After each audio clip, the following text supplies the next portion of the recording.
There is the agenda, honorable members. As I've indicated, that we have to change the time to accommodate that we look at the agenda today. And I want to take this opportunity to welcome all members who are on the virtual. I'm going to request that we observe a moment of silence for meditation or prayer.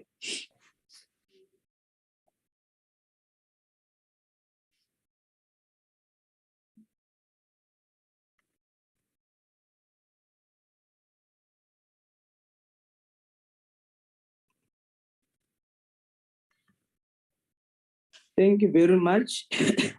Can we note the apologies, Koliswa? Good morning, Chairperson.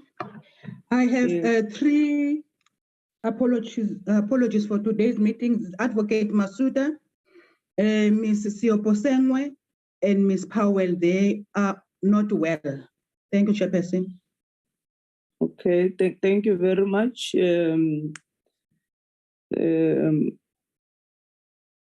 Koliswa, we want to wish them well and recover speedily. Recording in progress. I know Honorable Soposengwe has been sick for quite some time, and can we then, through our office, send flowers and messages for Ms. Soposengwe, and then and Koliswa, if we can get update on the Ms. Botelezi, to whether just to keep members informed about their health. Thank you very much. The third item on the agenda is the program. Can you put the program on the screen?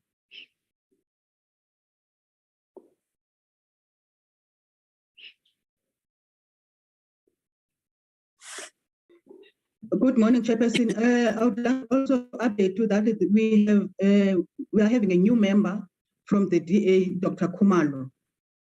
Okay. But I don't see her on the platform, but she was going to join us.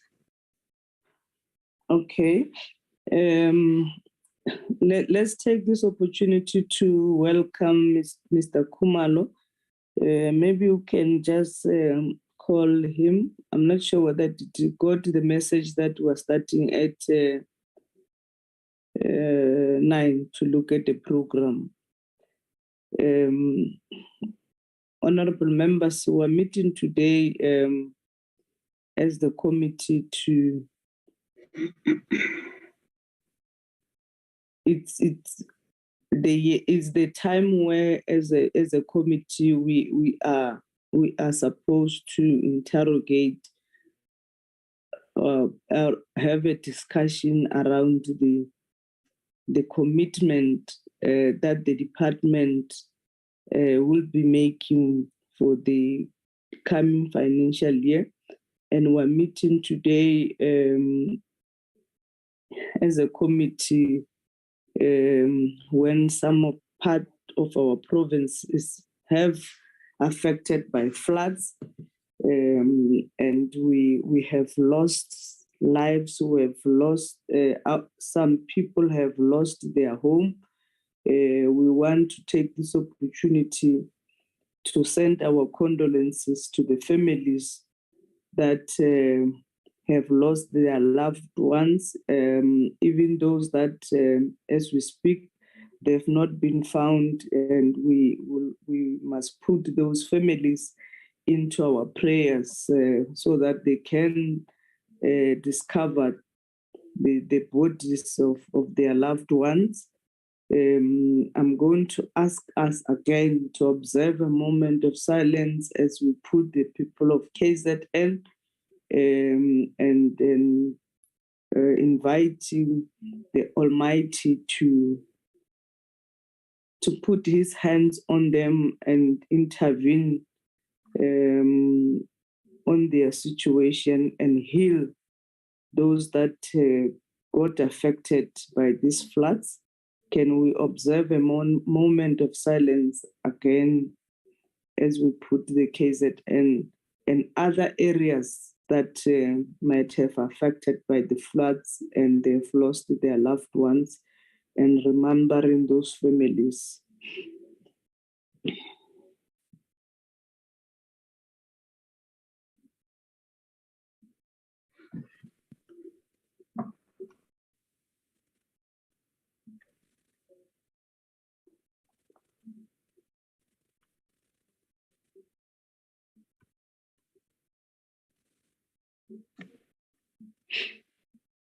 May their soul rest in peace.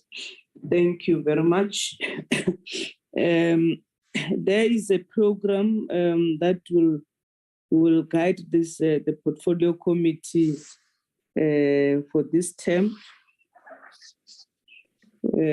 Starting today, we will receive the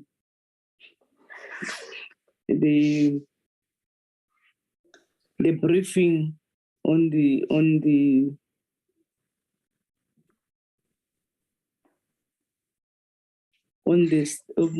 State of the Nation address and the commitment of the department in terms of the strat plan and the annual performance plan. And this meeting was supposed to have a joint meeting with the Select Committee on Cooperative Governance and Traditional Affairs and Home and Human Settlement, but unfortunately, the NCOP had to change their plans. They are on oversight. They would not be able to join us. So it will not be a joint meeting. It's only NA that will interacting with the department. And then later, then we'll have the briefing for today. Would start at 9:30 to 12:30, and then we adjourn for break. We come back, then we continue from 3 to 18 hours, and then in tomorrow, because we are having the public hearing in Eastern Cape from the morning, we will allow members to travel to Eastern Cape, and then in the afternoon at 3:00 we take the last entities, and then from the 22 to 24 would have the public hearing in Eastern Cape on the Housing Consumer Protection Bill, and because of the floods, we think it's necessary as a committee to visit these areas. There is a proposal that we must visit KZN. Leaving from Eastern Cape, we'll go to KZN, and then we'll have to go back to Eastern Cape. But you can see that we're moving from Eastern Cape to KZN and coming back to Eastern Cape. We said we'll get some assistance. We're trying to look at the issue of transportation. The issue of transport. It's a problem in this moving from the last area where we would have our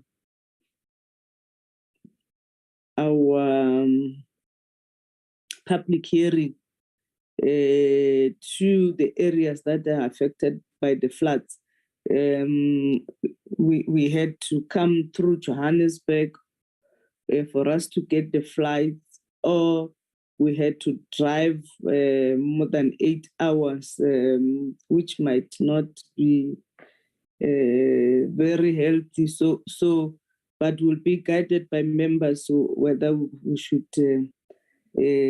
because these floods have affected KZN and Eastern Cape, we can then be guided by members to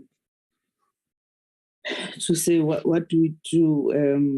But we have, from our side as the office of the chair and the secretariat, we have put a request to the office of the chair of chairs, so that if indeed there is a need for, if members agreed that we should visit these areas, we should then go to those areas. And we know that even Western Cape, we just received reports that at Langa they had incident of fire affecting homes in those areas, and we believe that we should then in our program have even Western Cape for us to go and see how the department is intervening, and how both the provinces, cities, and national are responding to those disasters in those areas. So then we will then consider and adopt the committee report if on the 4th, because we were told through the program of Parliament that our budget vote is on the 10th of May. So before the budget vote can be, the budget can be debated, we should have finalized this report. That's why recording stopped. Recording in progress. Collie, so your program has disappeared on the screen. Then on the 10th, then there will be a budget vote for the vote 33, which is human settlement.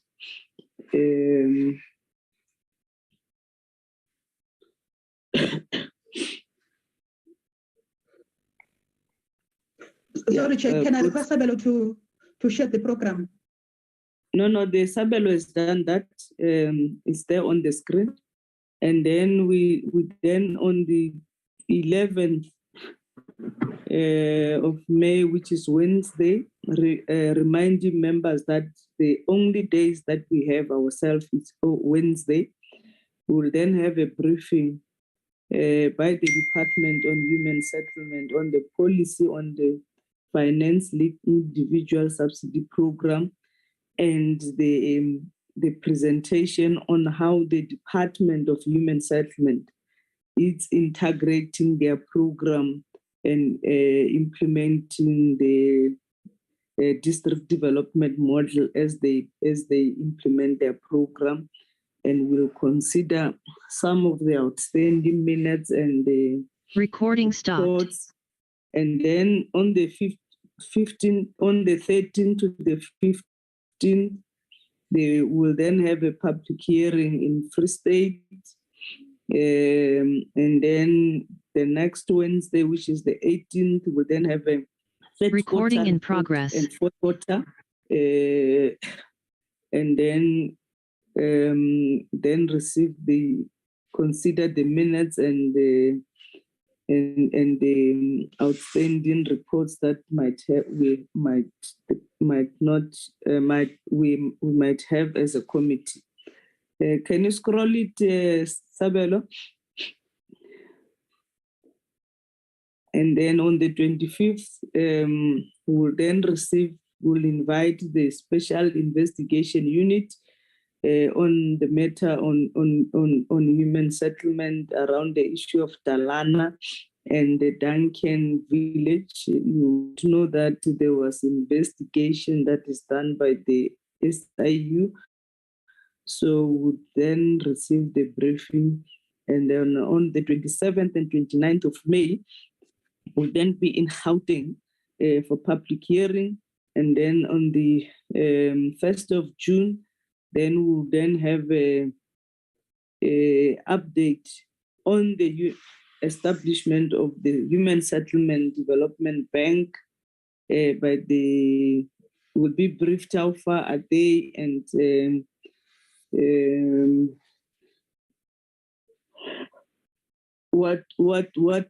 why is it taking so long, and what are measures that have been put in place. And then on the 15th, then we'll consider and adopt the outstanding reports and the minutes. And that will be the end of the program. Honorable members, can we get inputs from members?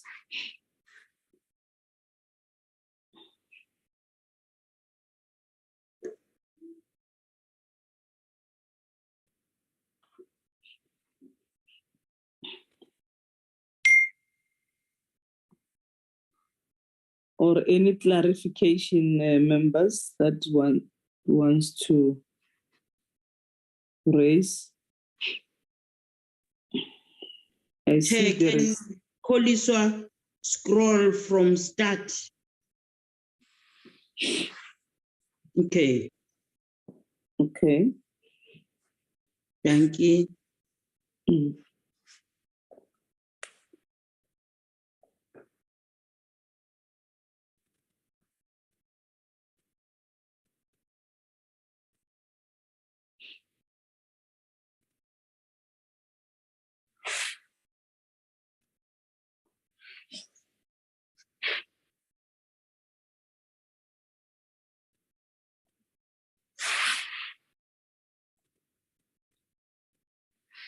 So you are recognized, Sis Nancy.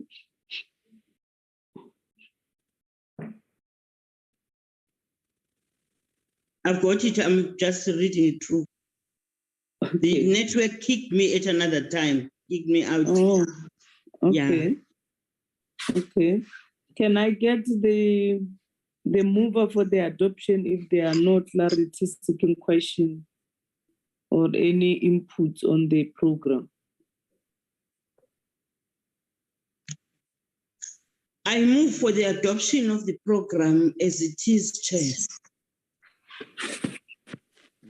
Chair, I second.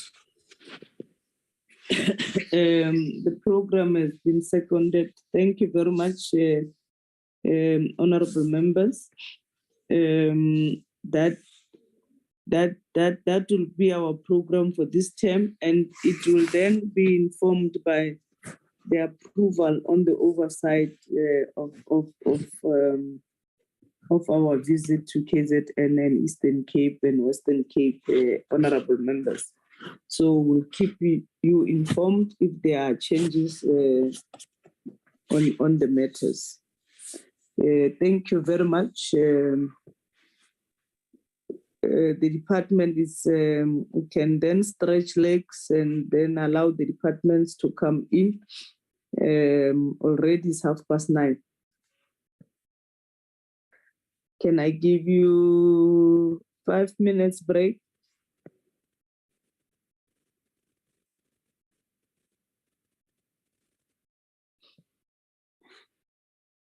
We'll start at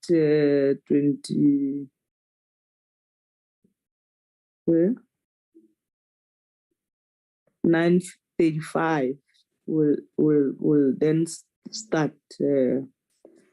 In the meantime, those that are in the administration, please, the first presentation should be on the screen, and members should not go out of the system because it might take you time to come in. Only 5 minutes. Thank you very much.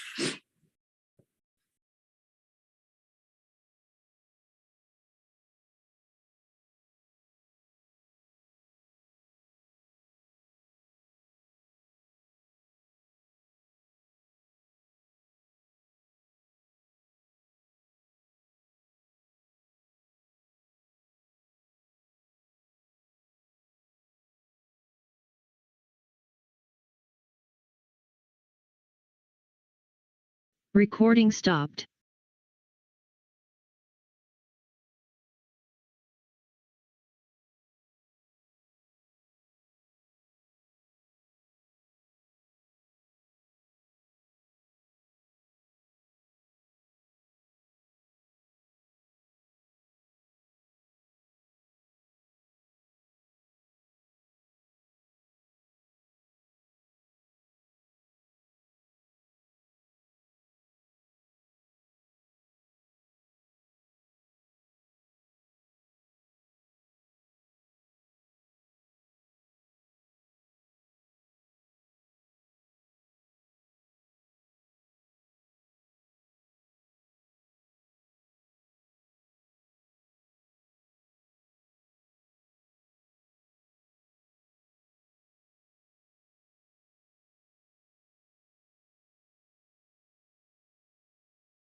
Might have been raised in the SONA that affect their department. What is it that they are doing about them? I will want to take this opportunity to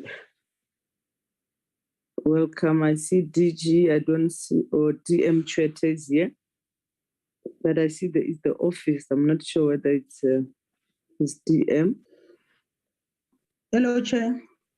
Yes. It was here earlier. Said she will be attending a meeting from 9:30 in Port St. John's in preparation for the disaster in the Eastern Cape. That The DM. okay. She's not part of the meeting. Yes. Okay, so I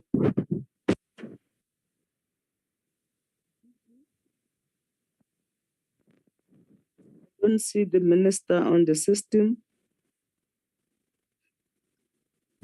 The entire Chairperson.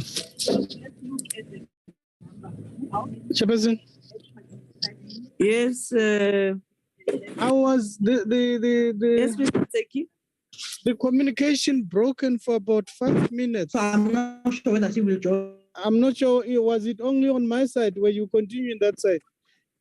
And I was still on Recording Zoom. stopped. Recording in No, progress. we had a break after adopting the program of 5 minutes, Mr. Tseki.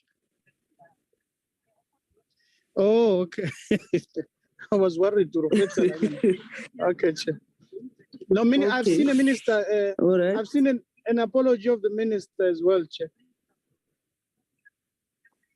On our communication. On your communication, on the chat, my chat doesn't have anything. Did you, Shangana?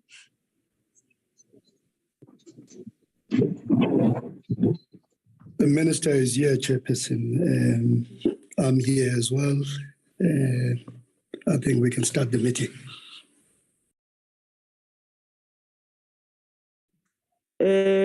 Welcome, Minister, Recording stopped. and Recording in progress. Your team. As I've indicated, we said that today we have a briefing on your strategic plans and the APP, the revised strategic plans and APP, and you will brief us on issues that were raised through the SONA, raised by the president through the SONA. If they, and then you would indicate what is the those issues. Let me welcome you and hand over to you, Minister, to lead us into this presentation. Good morning. Good morning, Chairperson of the Portfolio Committee. Good morning, members of the committee. My sincere apologies. We battled a bit with the network. I'm in between. Oh, let me just get. I'm in between meetings. We're currently in KwaZulu-Natal, but I'm also dealing with the disasters in Eastern Cape as we prepare for intervention and response in that area. We'll be having, I have formally requested Recording stopped. This early. I hope members of the committee would understand. We still have people in halls in KwaZulu-Natal who have been displaced, as you are aware that more than 4,000 houses have been completely destroyed. So part of the responsibility is to try and find solutions, especially because the majority of this are in eThekwini, and better issues around there is how we're going to move them from where they are in the halls, because some of the areas where they come from, we can't build temporary shelters or alternative land. So there are several meetings that we're trying to conclude by today. Recording in progress. Alternative accommodation chairs. So I really apologize for that. But while we are here taking that opportunity to just highlight to members of the Portfolio Committee that we have been on the ground since last week. The MEC has been on the ground working to ensure intervention and response. Assessments have been done. currently, the numbers continue to escalate in terms of the disaster here. So I know that this is not a briefing about the disaster, but it's about the APP. But I'm taking this opportunity because we are here just to say we will continue to work on the ground in helping the communities. We have quantified the impact. We are looking at reprioritization of our funds, but working through the National Disaster team and also through the net joint, which has been resuscitated, we will be able to provide the necessary interventions. Also in the Western Cape, where there's been fires, we have been involved. The team was there yesterday, responding. I'm saying this because it's important as we present our annual performance plan, Chair, that members of the committee as well understand the pressures that we have as a portfolio. The changing in climate and which necessitate our difference in terms of thinking, where we must be able to start saying in the manner that we implement human settlements programs, is it responsive to the challenges that we have on the ground and what we should be able to anticipate. There's more emphasis around proper planning going forward, and therefore the issue of illegal occupation of land will have to be discouraged strongly and stopped by those who are leading it. Because most of the areas that we find ourselves in trouble, it's also where the informal settlements are sitting either on wetlands close to the riverbanks and where the land is not suitable for human settlements. And that's why we end up with this much of the disasters. But again, Chair, you'd note that if you look in terms of, and that's why when you look at our APP, you'd see that we've got ministerial priorities, what we call national priorities. Out of the national priorities as well, some of the issues are informed, but what we anticipate as potential disasters that we have. An example of such is to be able to deal with the mud houses. If you look at both in the Eastern Cape and in KwaZulu-Natal, major areas that have been affected by the storms and the houses that have not been able to withstand the storms has been mud houses. And therefore, that's why the prioritization of eradication of mud houses remains very critical and remains relevant. If you look at the ministerial priorities or what we call national priorities, again, you'll see that we have prioritized the asbestos roofs to be removed. This is on the basis of health, and therefore noticing that over time this has been a priority, and that's why we're putting it as something that must happen progressively. Another area, Chair, in terms of the priorities would be the issue of dealing with unblocked projects. As we committed to the committee when we came to report that we have blocked projects and therefore will be phasing them out over a period of 3 years, and that's why you'd see in the APP we are reflecting that. Again, when you look in terms of our annual performance plan, you'd see that part of the priorities as well is reflecting the digitization of the beneficiary system.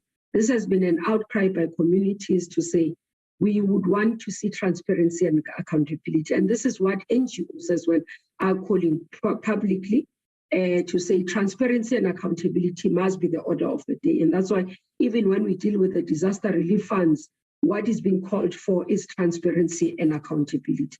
And that's why we want our work to be underpinned by transparency and accountability continuously.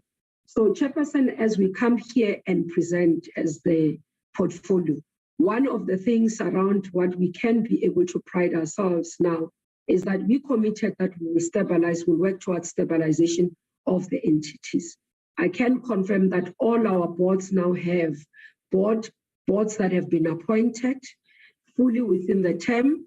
They have started their term, they're starting to do work. We are now approaching cabinet, for example, with appointments of CEO, for example, at HDA. And other appointments that have been finalized, we should be able to approach as well.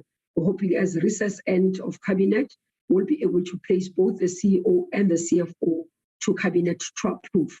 We're hoping as well very soon that SHRA has been in the process. They will report in terms of appointment of a CEO as well.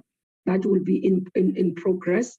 We have requested NHBRC and NHFC to fast track finalization of the appointment of the CEO so that there is stabilization. So there is quite serious progress that we are seeing in terms of stabilization. Yes, there are issues that can be in the public domain with regards to the entities, and I think the accounting authorities as the boards will be Recording able to account stopped. in terms of the work that is being done. Recording in But we are progress. confident that now we are finding ourselves back on track in terms of ensuring that there's stability from governance point of view. And once you deal with governance, you know, the executive, the accounting authorities will be able to take the responsibility and ensure that they can take responsibility and ensure the implementation. We have finalized our strategic plans. We have finalized our annual performance plans as tabled before Parliament. I must hasten to say that we are not saying all is well, Chairperson. We are not saying all is perfect, because there's still areas where we will have to up our game in terms of performance. When people and yourselves as members of the portfolio committee in your communities as community leaders Recording go around, stopped. you will be able to see that Recording people will in still raise progress. that, for example, we have many informal settlements are not moving. You are still seeing unblocked projects or projects that are not finished. You are still seeing people or hearing people talk about a need for having houses and that they are waiting. And that we believe in many of these programs that we are doing will be able to assist that. What we have done as well, Chairperson, is that we have now established and appointed the war room. This is what we think that will assist us in dealing with some of the blockages that we have and unblocking them so that we can be able to see improvement of service delivery. But our visits to provinces, our visits to areas where we need interventions is important. But I must hasten to say again, some of the programs, for example, we were intending to visit provinces, especially the metros, to deal with performance of USDGs and Recording the informal stopped. settlement grant in metros. Recording And in that process progress. has been stopped a bit because of the floods that we had to deal with in KZN. And we are hoping that we'll be able to resuscitate that once we stabilize and get people back on track in terms of going back to their houses within the disaster areas. So that's my opening remark, Chair, in terms of the work that we are doing. The team will take us through the presentation led by the DG. I must also apologize for the DM. We're having parallel, so DM is sitting in the meeting in the Eastern Cape that is dealing with the disasters in the Eastern Cape because we have the president visiting there, but we need to be able to, because we've got more than 1,000 people who are currently needing at least temporary shelters that we need to respond to as human settlements. So I'm not able, I joined and apologized in it. I'm not able to join it. I've asked the DM to join it. I hope, Chair, you'd forgive us because it means I would have to lead the team in terms of the engagement with the municipality, with the MEC. We've requested to start at 11, and if I can be excused at 11 o'clock to join that meeting, and then we'll leave the DG in this meeting with the team, with your permission, Chair, so that we are able, unfortunately for us as human settlements, we are stretched everywhere where there are disasters, we are affected. And there are various structures that have requested us to join so that we can give updates on what is happening, but others is based on us being able to resolve some of the challenges and be able to fast track restoration and recovery, because without human settlements and people being able to move to their houses, the restoration and the halls, because some of them are in schools. So as schools open in KwaZulu-Natal, we need to move people out so that we can free the schools for children to go back to school. That's why the agency of the meeting today with eThekwini Chairperson, and we do apologize because we do understand this is an inconvenience to the portfolio committee. Thank you very much.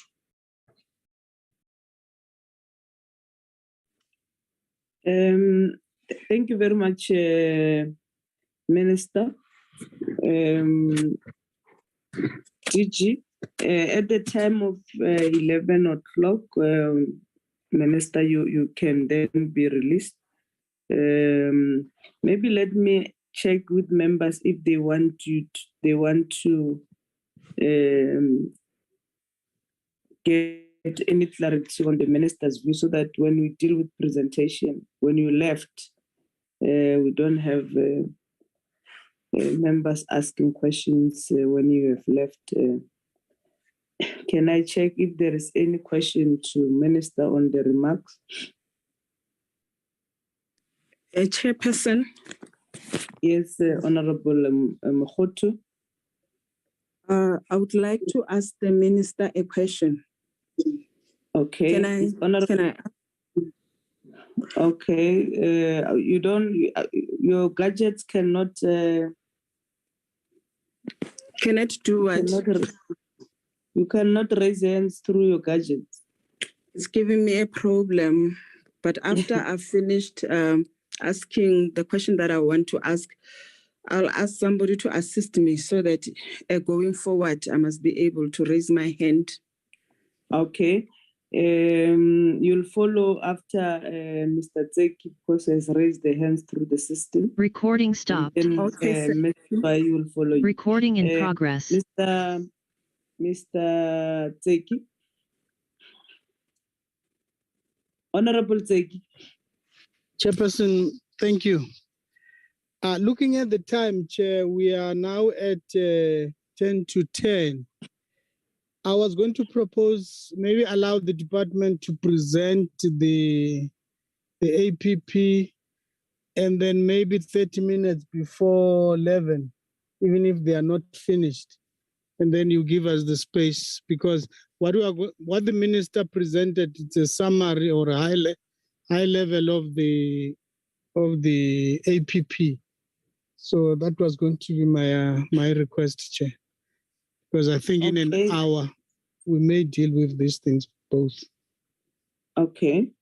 Do you agree, members? Can we give the department to proceed, and then minister will still be here for members to ask questions? We'll prioritize that. Chairperson. Yes, Honorable Makoto.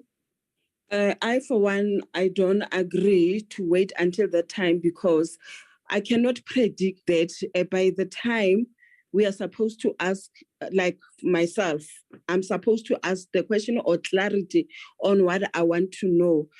I cannot guarantee that the minister will still be in the meeting, because she has already, apologized in advance that she's not going to be with us for the whole period of the meeting. The proposal is that by 10:30, if the department is not done, Recording stopped. And then ask Recording in progress. You to ask that question, Honorable Mkhot. Minister is going to leave at 11. So we're saying I hope by so. 10:30. Yes, no, Minister will still be here, and you must even remind me. DG, let's go through the presentation. Chairperson. Chairperson.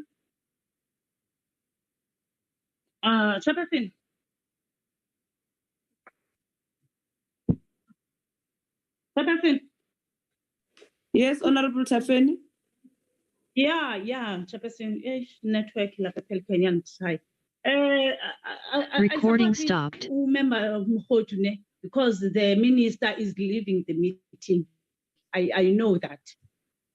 So it's better what was said, Honorable the questions for the minister now. Honorable Tafeni was saying the proposal is the minister is going to leave at 11. He said after no. We listen, honorable member. Minister is requested to be released at 11 o'clock. So we give the department, it's now 10 o'clock. It's 5 to 10. We give the department to present. Obviously, they might not take an hour. And then we'll give you that opportunity to interact with the minister. So if the time arrives that the department has not finished by any way or reason that technicality, because we are using the gadgets which might have technical problems, would then stop that presentation and allow you to interact with the minister. Can we do that? Chairperson. DG, can I allow, we're eating time. Can we allow them to present, and then we'll then ask those questions? Are you going to allow us to interrupt the DG if it is past 10? That's what I'm saying. We're not going to interrupt her. I'll stop him if he has not finished at that time. Thank you. Okay. All right. DG? Thank you very much, Chairperson. We will meet your target. We'll get this presentation done by 10:30. It's not a long presentation. But before I ask my colleague, Xolani Kundu, to take us through the presentation, I just want to perhaps guide the portfolio committee on how best to go through the document itself. We will make a presentation, and that's going to take us about 15 to 20 minutes. But the actual document, which is the APP, is structured into 4 parts. Part A is the mandate of the organization, which gives you all the pieces of legislation that inform the mandate of the organization, the policies, including the Constitution. Part A also covers some of the court rulings that have informed the work of this organization. It also covers issues around the strategies that we have adopted. Then there is Part B.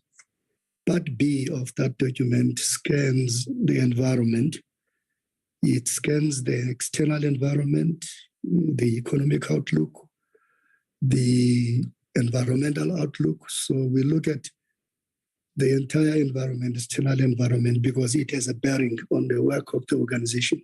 But we also look at the internal environment. There are strengths and weaknesses within the organization. So we've done the SWOT analysis. Part C, which I refer to it as a core component of this presentation, is about all the targets, what we are conducting to. It's about what we want to achieve in various programs and in various branches of the organization.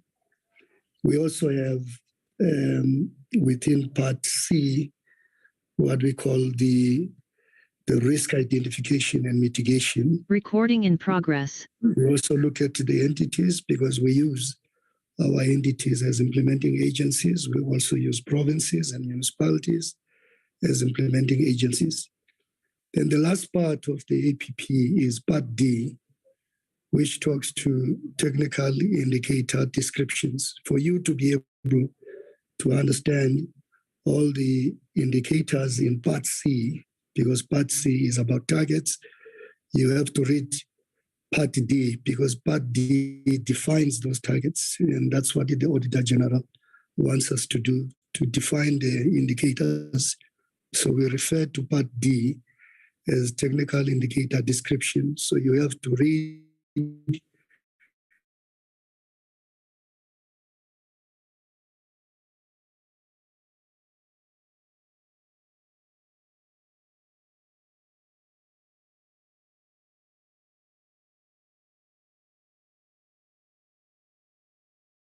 is administration, program development, program 3 is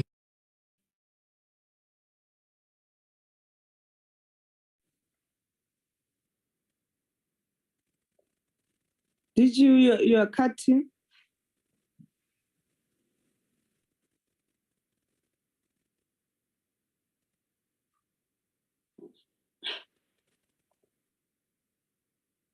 I'm not sure whether it's my network or Bulelo Shangan left. The system kicked him out. Can we have Chair, yes, Xolani? it looks like the DG has been kicked out. Maybe let's ask Xolani to start the presentation. DG can come back. Okay. Xolani, please proceed. Thank you. Good morning, Minister, members of the Portfolio Committee, DG and colleagues. Minister, I have a scheduled 10 o'clock load shedding. If for any reason I get cut, I'm going to request that my colleague Ipele Nkumalo takes over, with your permission, ma'am. Can we fly to the presentation, or should I do that myself? Recording stopped. Minister, Recording in members of the Portfolio progress. Committee, we are presenting this for purposes of approval of the 2022-2023 APP of the Department of Human Settlements. And the background there is just the regulations under which we are coming up with these strategic plans, the annual performance plans, APPs, and operational plans within the MTSF. And what we are also highlighting is that what the outputs seek to direct us to do is to come up with programs and sub-programs that fall directly within our responsibility. And any outputs that are from the implementing agencies are then reflected as annexures to the APP. Those are the MTSS outcomes, which is the spatial transformation through multi-program integration in priority development areas, adequate housing and improved quality living environment, and the security of tenure. If you look at the next slide, which is the revised MTSF 5-year targets under spatial transformation, we've got an indicator on priority development areas invested in. And in terms of our revised 5-year target, that number is 94. When you again look at the percentage of acquired land during 2014 to 2019, which then is rezoned falling within PDAs, we're saying that we need 100% of acquired land during that period rezoned. If you look at adequate housing and improved quality of living environments, the indicator is the number of BNG houses. We've got 300,000 BNG houses targeted in terms of the MTSF. And again, that number has been revised. And if you downwards, and if you look at the number of households that receive financial assistance and purchase units through flips, that number is 20,000 in terms of our revised MTSF targets. We're dealing with service sites. That number is 300,000 of service sites delivered. And again, on the number of rental housing units delivered, the number is 18,000, which is a revised number delivered in PDAs.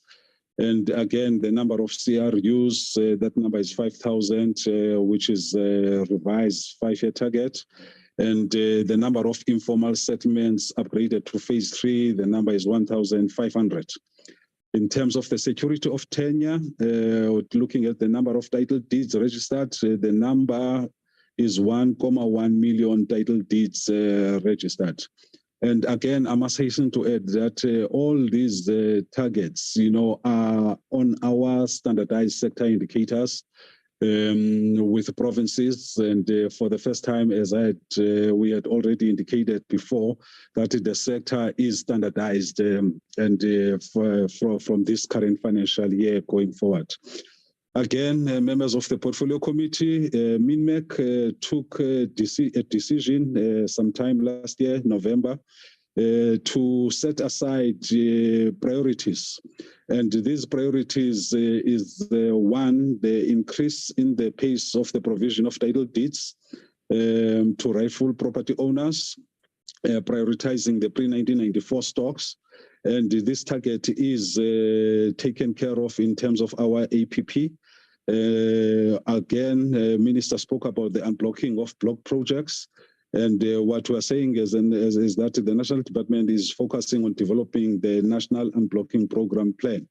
And we will monitor this through reports that we will be submitting to Parliament.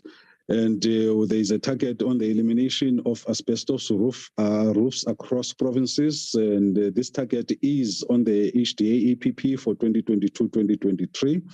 And is going to be monitored under Program 2, Sub-Program Public Entity Oversight. And Minister spoke about the elimination of dilapidated mud houses. Again, this target is also covered in terms of the delivery of BNG houses. Also, it's also an annexure to the APP. And again, as emphasized, we are talking about dilapidated mud houses, not necessarily to eradicate all mud houses in the country, but focusing on need and the people who are destitute. The issue around the digitalization of beneficiary lists, this one is still under conception, and consultations are ongoing with provinces and entities of our sector. And on the issues of increased response to emergency housing, this priority is included in the HD APP for the current financial year. And what we're saying is that although the APP the APP is not explicit on the redevelopment of public sector hostels, the delivery of CRUs is part of the standardized indicators, and that is also an annexure to the APP. And we will monitor that in terms of our reports, which we'll be providing, and also making sure that we facilitate, through various programs that target is achieved. In terms of 40% set aside to designated groups, this is monitored through the budget, which is grant frameworks, and also entities oversight. And the department will also produce quarterly reports on job creation, and the other target on military veterans is also covered under quarterly reports under performance of our entities, which will be monitored. Chair, the DG had touched on the programs, and if you look at program 1, which is administration, that includes executive support, it includes internal audit, and there we're talking about compliance to statutory reports, and we are targeting 100% compliance in that area. And again, when you look at risk management and status reports, we are targeting 100% implementation of the approved risk management plan. Where internal audit is 100% implementation of the approved internal audit plan. Anti-fraud and corruption reports is 100% implementation of the approved anti-fraud and corruption implementation plan. On HR implementation report, we targeting 100% implementation of HR implementation plan. And on ICT is 100% implementation of the approved annual ICT plan. And on communication is 100% implementation of the approved communication plan. With this one, sub-program is the financial management and grant management. And there, the output is an annual financial statement free from errors and misstatements. And the annual target there is an unqualified audit opinion with no material findings. We also have an output on a gazetted human settlements grants framework. The annual target is to approve that 2022-2024 human settlements grants framework. And on human settlements grant assessed as an output, which is HSDG and USDG, we're targeting 8 quarterly assessments, which will be conducted on those 2 grants. And on quarterly financial performance analysis on ISUPG, we are also targeting 8 quarterly financial performance analysis conducted on that grant. When you go to program 2, which is integrated human settlements planning and development program,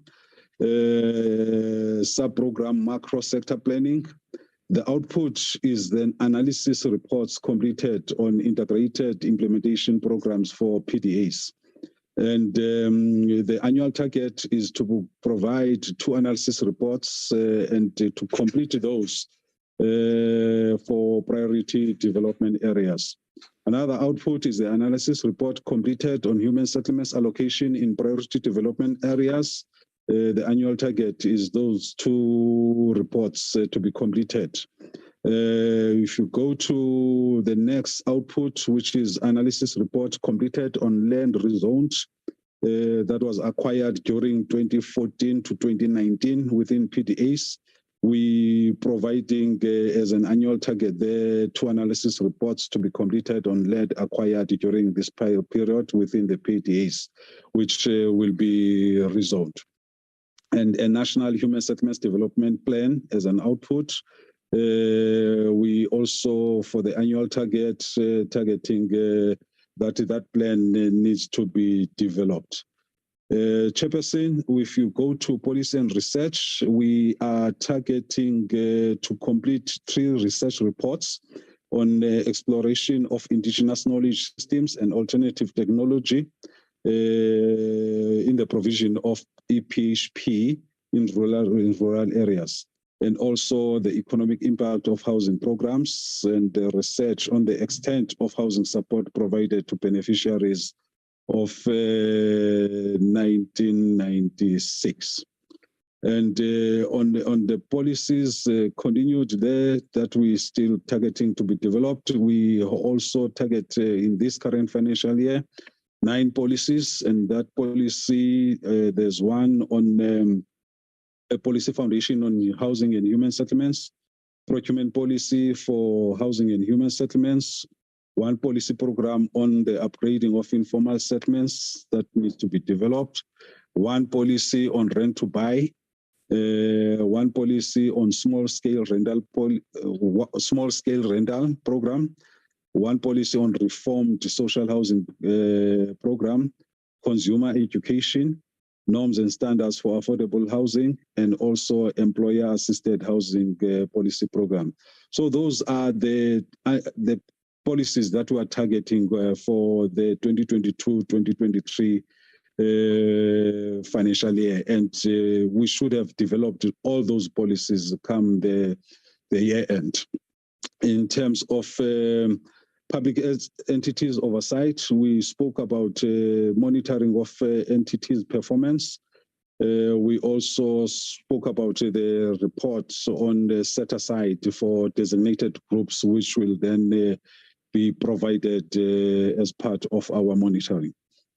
On the sub-program, again, sector information, we speaking here about the project monitoring reports, and there we are targeting 4 reports on projects monitors as per approved business plans, and again, reports on blocked projects, and reports on monitoring of mtsf sector indicators, which I had already spoken about earlier. Again, sector information management systems and performance, the output is evaluation study.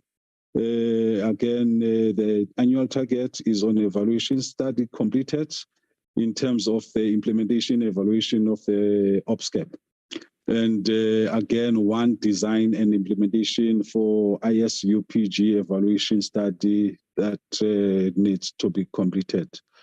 On IGR and partnerships, we are targeting 4 reports on intergovernmental relations programs implemented. And on informal settlements, the output is to support provided in upgrading of informal settlements to phase 3. And we will, as an annual target, is in terms of support provided to 9 provinces and 8 metros in the upgrading of informal settlements. Chairperson, this one on National Rental Housing Plan, we by the end of this financial year, we should have developed that National Housing Plan. And again, when you're looking at the affordable housing, which these are the transversal programs and projects, the output is affordable housing programs for mining communities implemented in 6 provinces. And the annual target is to have 6 affordable housing program agreements for the mining communities developed. And again, there's quarterly reports there on title deeds registered. There is also a National Unblocking program plan developed, and also through our budgets and as a sector provide those quarterly reports on the number of job opportunities created. The DG did touch on this one on infrastructure projects and DDM. This is an annexure to the APP. The programs and the projects are there, and the Department of Performance Monitoring has agreed that we can put them the way that we had in terms of our reporting. But then we'll just have to make sure that we provide an explanation as to why we are not following their template on this one. But that one is going to be an annexure, as you say, on the APP. And then again, on consolidated indicators are also an annexure to the APP that the DG has already touched on. That is the consolidated indicators for the sector, as highlighted earlier. Chairperson, this is in terms of our budget and also looking at various programs of the department. If you look at administration for the current financial year, 2022-2023, there's a budget allocation of 508 million. And integrated human settlements planning and development, there's a budget of 22 billion. And 8 billion rather for informal settlements, Chairperson, for this current financial year, and 962 million for rental and social housing, and 590 million for affordable housing.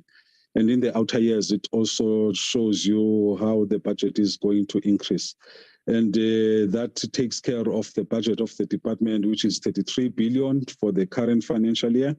And all this APP is going to be financed through that budget, Chairperson. And the last slide here is on recommendations that we request that the Portfolio Committee approves the 2022-2023 APP of the National Department of Human Settlements. I thank you. Thank you very much, Polani. Perhaps, Chairperson, it's important to state upfront that the consolidated annual and 5-year targets are on page 130 and 131 of the APP. If you want to look at all the conducted targets, all on page 131 and 130 of the APP as Annexure C. The last annexure, which is Annexure D, is meant to be a consolidated list of all the projects that we are implementing throughout the country. We do have those projects. We have more than 12,000 projects that we are implementing throughout the country and that are at various stages. The Department of Monitoring and Evaluations did not want the template that we provided them, but the template that they provided to us didn't accommodate what we wanted to do. So we have agreed that jointly, DPME and ourselves, we're going to invest time and energy to perfect the reporting on the DDM. We're going to leave it there, Chair. The time is 10:20, and you wanted us to finish at 10:30. Maybe at this stage, we can hand over to the Minister and come back to you. Thank you very much. Thank you very much, DG.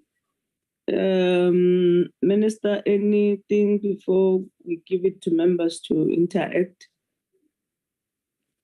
Nothing from my side, Chair. Will take questions and respond. Okay. Thank you very much. Can I then invite members to the presentation, both of the Minister and the Department?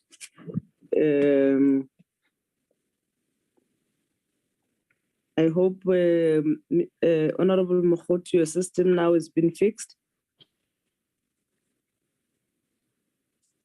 Yes, it has been fixed. I've raised my hand, Chairperson. Okay, all right, thank you. I have Honorable Tseki, I've got Honorable Shirley Mokhotu. Can I then see other hands, members? Don't be provoked by other members and then you so that I can note you. For now, there are 2 hands. Let me give Honorable it's Honorable Tseki, Honorable Shele Mokhotu, Honorable Nancy Sufai as noted. Can we then interact with the presentation? Thank you very much, Chair. Although my hand was a legacy hand, but anyway, let me continue. Honorable Chair, Mokhotu. Can you Thank hear you, me, Chair? Chairperson. Honorable Tseki, you say it's a legacy hand. yes, but I was going to raise it, Chair. I was going to raise my hand. So, Okay, proceed. Proceed. Then. Okay. Proceed. Sorry for that disturbance, Chair. Chair, I'm saying, noting the report of the department, there are just 2 or 3 issues that concerns me, which I want to make the following proposal without going too much on them. The issues of mud houses and the asbestos, I want to propose, Chair, can we put them under policy directive or policy formulation, which the presenter has presented, that this year they are targeting to formulate certain policies? Can we delay that program, those 2 programs, and we deal with them under policies so that we can hear exactly what is the intention and the plan of the department on the 2? Because currently, Chair, I'm not convinced on these 2 programs. And I hear that there's also a plan on the IGR. But I want to ask a question: what is the difference between the IGR and the DDM? If the department can put their own explanation on the 2. If that is agreed, Chair, I will agree with the report that we should adopt the program based on those 2 amendments that I've just presented. Thank you, Chair.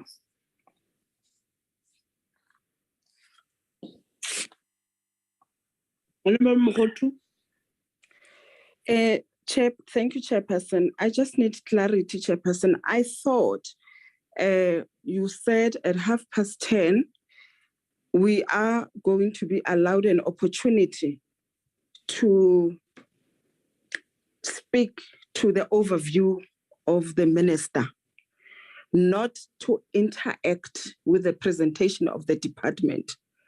But now I'm a bit confused because now you are entertaining, we're talking to the presentation and of the Department of Human Settlement. So I would like to know, has the Department of Human Settlement deliberated on all the presentation that they were supposed to present to us? Can you please give me clarity before I even ask the minister a question? Or yes, they are finished presenting. They finished presenting with the input of the. They are finished presenting their strat plan, their APPs, and they are directing you that the target. DG has further said that those targets. It's on page 130 to 131, and they've indicated before she was cut out, she was saying this, they've got 4, the APP has got 4 section where it deals with the policies, their mandate. They've done a SOT analysis, look at the internal and external matters that affect the portfolio. And then they are those MTFS targets and the contracting indicators which are at 130 to 131 in the strat plan, the book, the report that they've tabled through Parliament. I hope member have got that you have received that document. So they are done presenting. Yes, you can then ask questions on the department and the minister together, because we still have time. Okay, thank you, Chairperson. My first question is directed to the minister.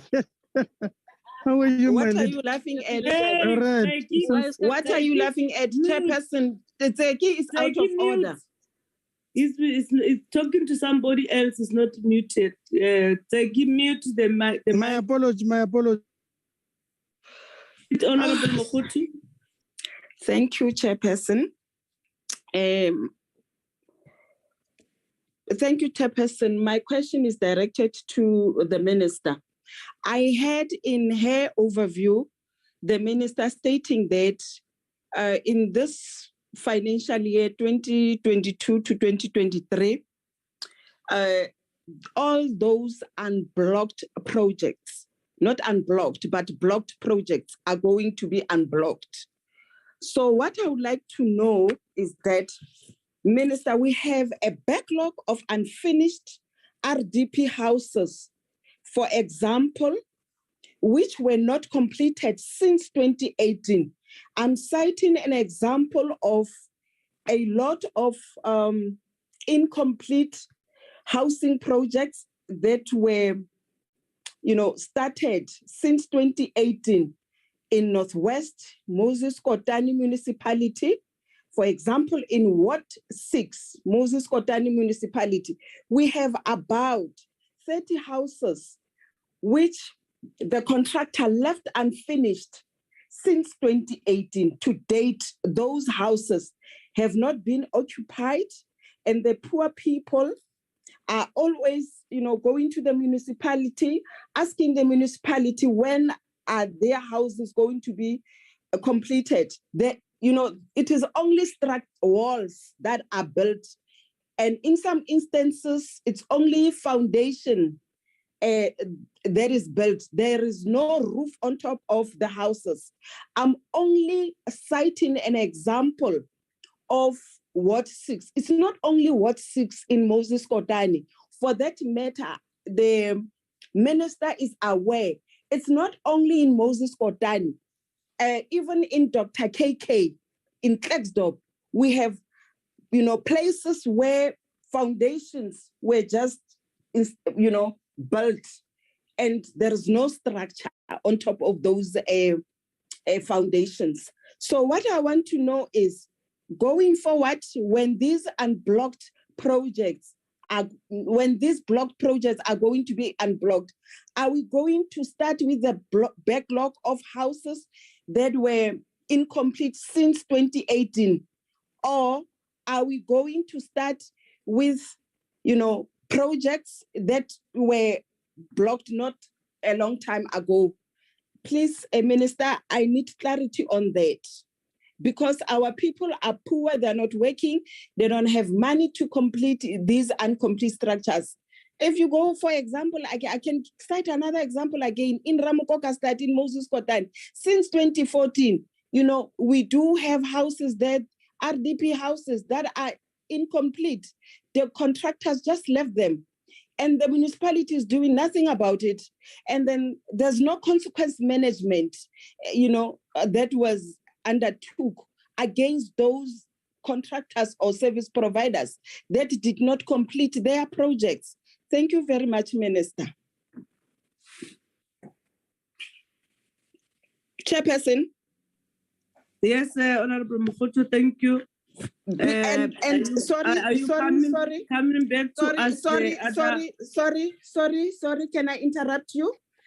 And then my other question is directed to the Department of Human Settlement. Can the Department of Human Settlement elaborate or give clarity on the following factors? Some of the listed priorities were not in the APP, were not easily traceable or specific in the APP targets and indicators, which makes it difficult to identify and track. For example, there were no clear strategies or targets for the number of mud houses to be rectified or a deadline for the digitization of the beneficiary list. The number of houses with asbestos roofs to be targeted, houses with asbestos roofs were not included under the target indicators. A number of block projects to be unblocked or target for the number of service sites to be provided for the financial year 2022 to 2023. I do need clarity with regard to that. Thank you, Chairperson.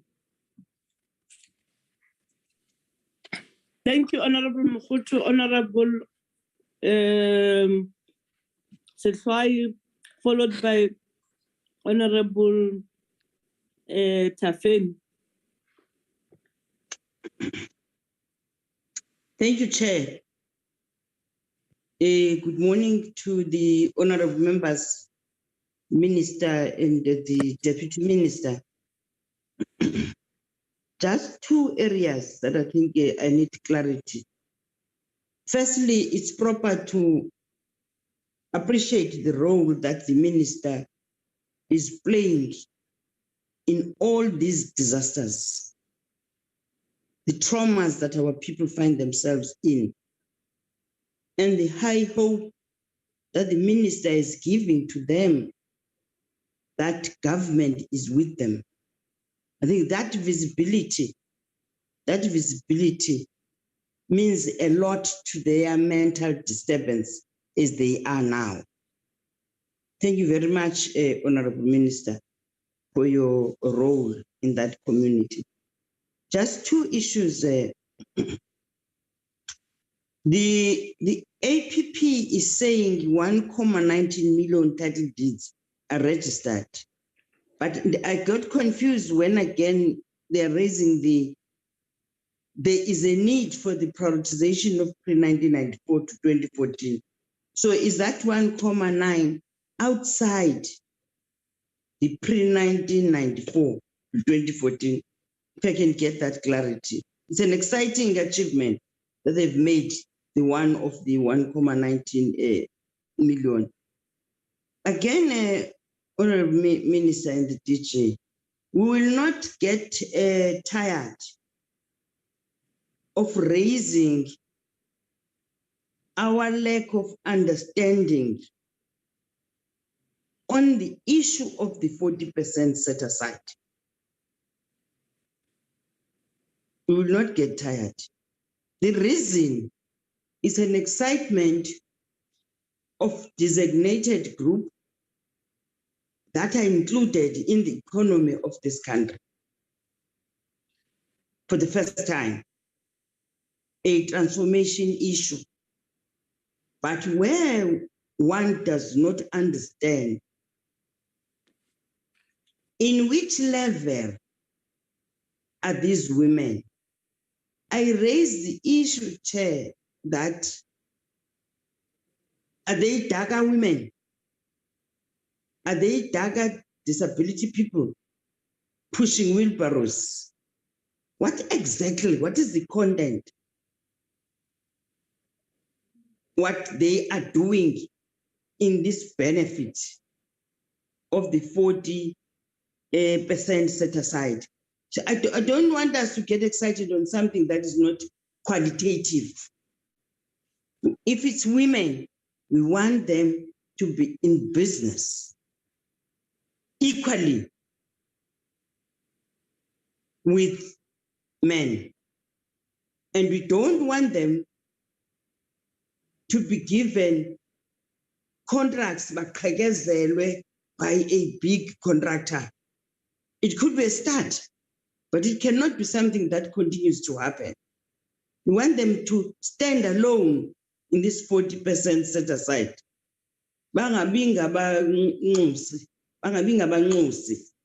In big contractors. Can happen the first year, but we want to see them equally participating in the economy of the country. I wish we can get to know a presentation to say, in KZN, here are women, here are young people, here are disabled, they are doing this and that and that and that. So that this 40% should not just excite us without knowing the program that they are involved in within these provinces. Please, DG, let's get something that they are doing and qualify them about the number. How many are they in this province, in that province, in that province, so that we don't get excited of 40% of Mpumalanga alone. We should understand that we have got 9 provinces and therefore they all should share and benefit in the economy of the country. Thank you, Chair.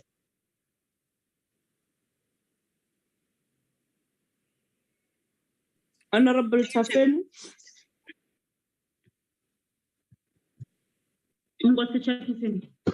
Chairperson, I will emphasize the question that is all Sebekong Mausheli, that could the department provide more information on the national unblocking program. So, because we see there is a project in our municipalities, but it's not moving at all. But the department is telling us that is unblocking those programs. Because in Amatole at Mbashe, there is houses that was built in 2010. Until now, there is no roof in that walls. So the department must do the research, further research about those houses. And the second question, one of the 3 new indicators related to reporting on the implementation of the intergovernmental relation program. Could the department provide more details on this program? Number 3, in terms of economic classification, the allocation for catering department activities increased from 1.1 million in 2021 to 2022 to 1.4 million in 2022 to 2023, which translates to real percent increase of 21.79%. What is the reason for this increase? So that is my submission. Check. Thank you. Thank you very much, Honorable Tafeni.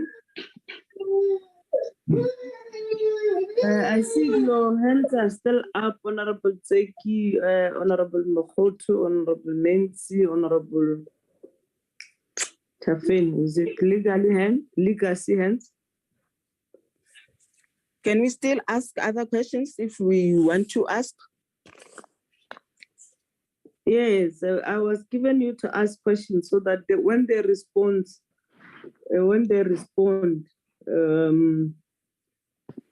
at that time when the minister is leaving, at least your questions would have been answered, all of them. Okay, I see you. I would like to ask some questions, yes. Okay. Thank you, Chairperson. Under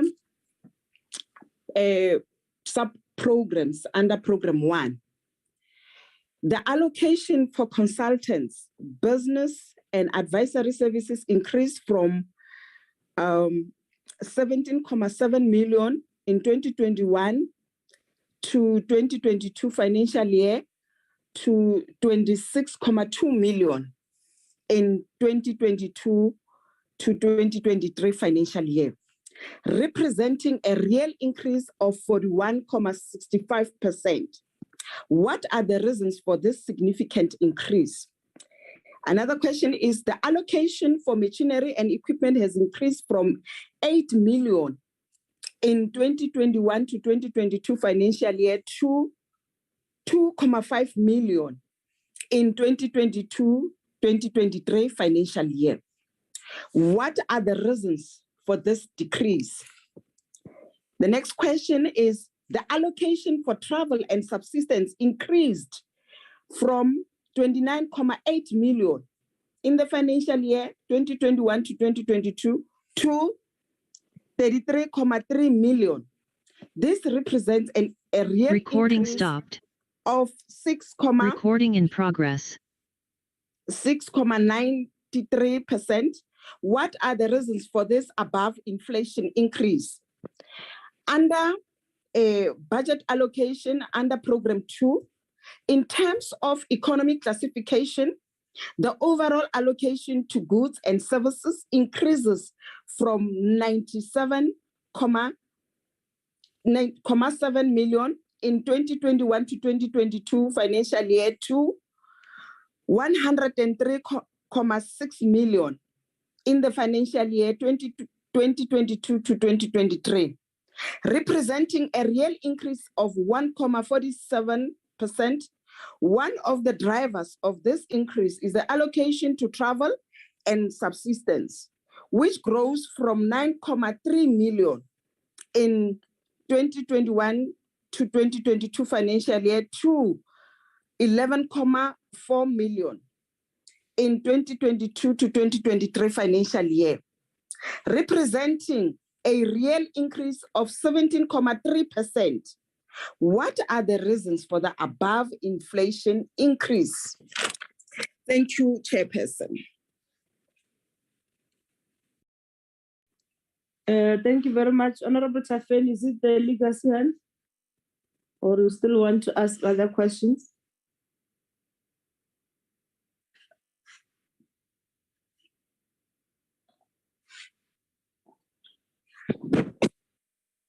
No, Chairperson, it's a mistake. Okay, thank you very much. Just to add on the question on the jobs, I see there is no exact target. The contribution of the construction into the job creation. And does that mean that the department will come back and quantify those numbers and come back and give it to the portfolio committee? The second question is the appreciating the national priorities that MINMEC has and through Minister has pronounced.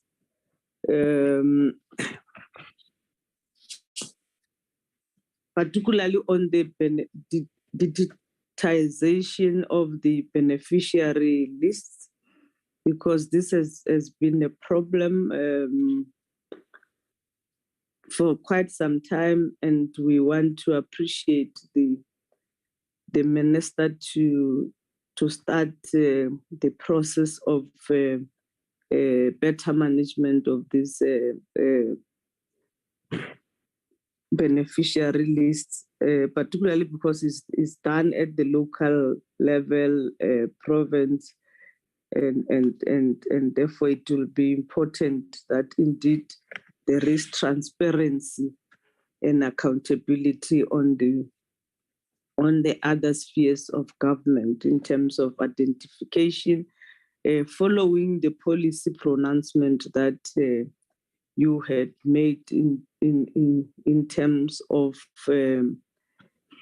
targeting the elderly and people with disability and child-headed families.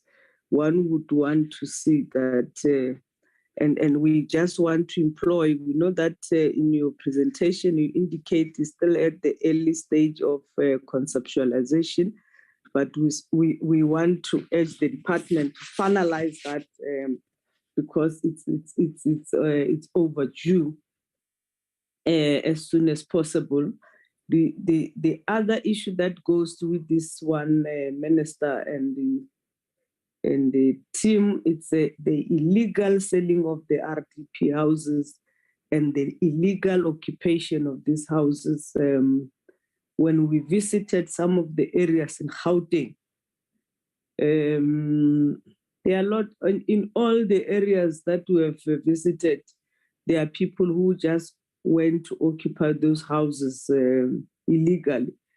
and just to check that as we normalize the beneficiary lists, what is going to happen with these people who deliberately occupied houses that does not belong to them, because it's going to even affect your program in terms of title deed handing over, because those people would not qualify because they've not received, they will not qualify to receive happy letters. And the illegal occupation of land, and you have indicated that you're going to rezone the land that you have purchased through HDA. What measures are we going to put in place to make sure that there is no illegal occupation? And Minister, you have even touched on the issue of people who are building on the rivers, on wetland where they are not supposed to build. What is the government's response to those issues? Because that's where it take government backwards. You will not move forward, because now you have to get the money to go and deal with the disaster of those people who are sitting in the bank of the river after they've been notified and all those things. And adding to that is the issue of the DDM. I heard DG was saying that there was no, they were not able to follow the planning and monitoring departments, what do you call it, the framework in terms of how they are supposed to report. And what is the reason, DG, not following those? What is the difficulty, if one may put it in that way? On the unblocked and blocking project, we want to appreciate that again, Minister. You have prioritized this matter, which has been a thorny in the sector, and a thorny issue in the sector, and you came to present to us as a portfolio committee and indicate that this program is a 3-year program, and provinces are expected to indicate how many of those houses in this financial year and other outer years did we receive the plans from provinces? When do we expect that 3-year program from the provinces, so that all of us who can then be able to monitor that progress, and which actually will then help us even to understand what has the provinces and through yourself has done to those contractors or entities that built those unfinished projects. The last one is on the declarations. In the previous strat plan, you have declared 136 priority areas, and now your focus is on 94. What happened to the others? Those are my additions. Just to add on the on Mesfai's issue of the 40% set aside. you were promised that you are going to 40% as set aside on the completion of revenue. Is this still the same, or do we have difficulties to put it? Otherwise, we're still going to come back and complain that provinces or metros are not implementing this 40% set aside, and what measures will you put in place to make sure that it's implemented? Thank you very much. Minister, we'll hand it to you to respond to the questions. Thank you very much, Chair and members of the committee. Major part I will allow the teacher and the technical team to respond to. Chairperson, I did break a bit. My sincere apologies. When you were starting, I got kicked out. My network did, but appreciate your feedback in terms of the issues around. I think I got the issues around the jobs, whether the target, and I think the team will go into the detail how we want to. But one of the things that we've committed through the ERRP as a portfolio is that we're going to make sure that we do contribute to that. So part of what we are doing with the our APPs is to also look at our contribution. For example, we also make sure there's alignment between ourselves, the entities, and the provinces, and I'll speak to some of the issues. And also broader in terms of targets around mtsf, make sure that we still stick to targets around our contribution towards ERRP. That's why even when we look at our APPs in terms of the entities, we'll see that. But I think the team will go into those details. I appreciate the feedback in terms of the blocked projects, and just to link that up with what Honorable Mohoto was saying and Honorable Tafeni. What we are talking about is a phased-in approach that we have presented in the committee.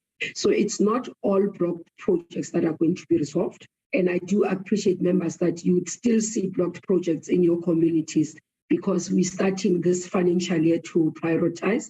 Each province will prioritize them in terms of the areas, and then we will be able to monitor around the implementation. And as we're saying, it will be a 3-year program. So not all of the blocked projects where you see Honorable Mohoto and Honorable Tafeni, where you see, for example, a foundation that has been left the slabs, buildings that are halfway through, houses that are halfway through that are not finished, that you'd see them finished. They will not be completed this financial year. So not all of them will be done in this financial year. It's a phased-in approach. We'll do them staggered. And that's what we are highlighting in the APP.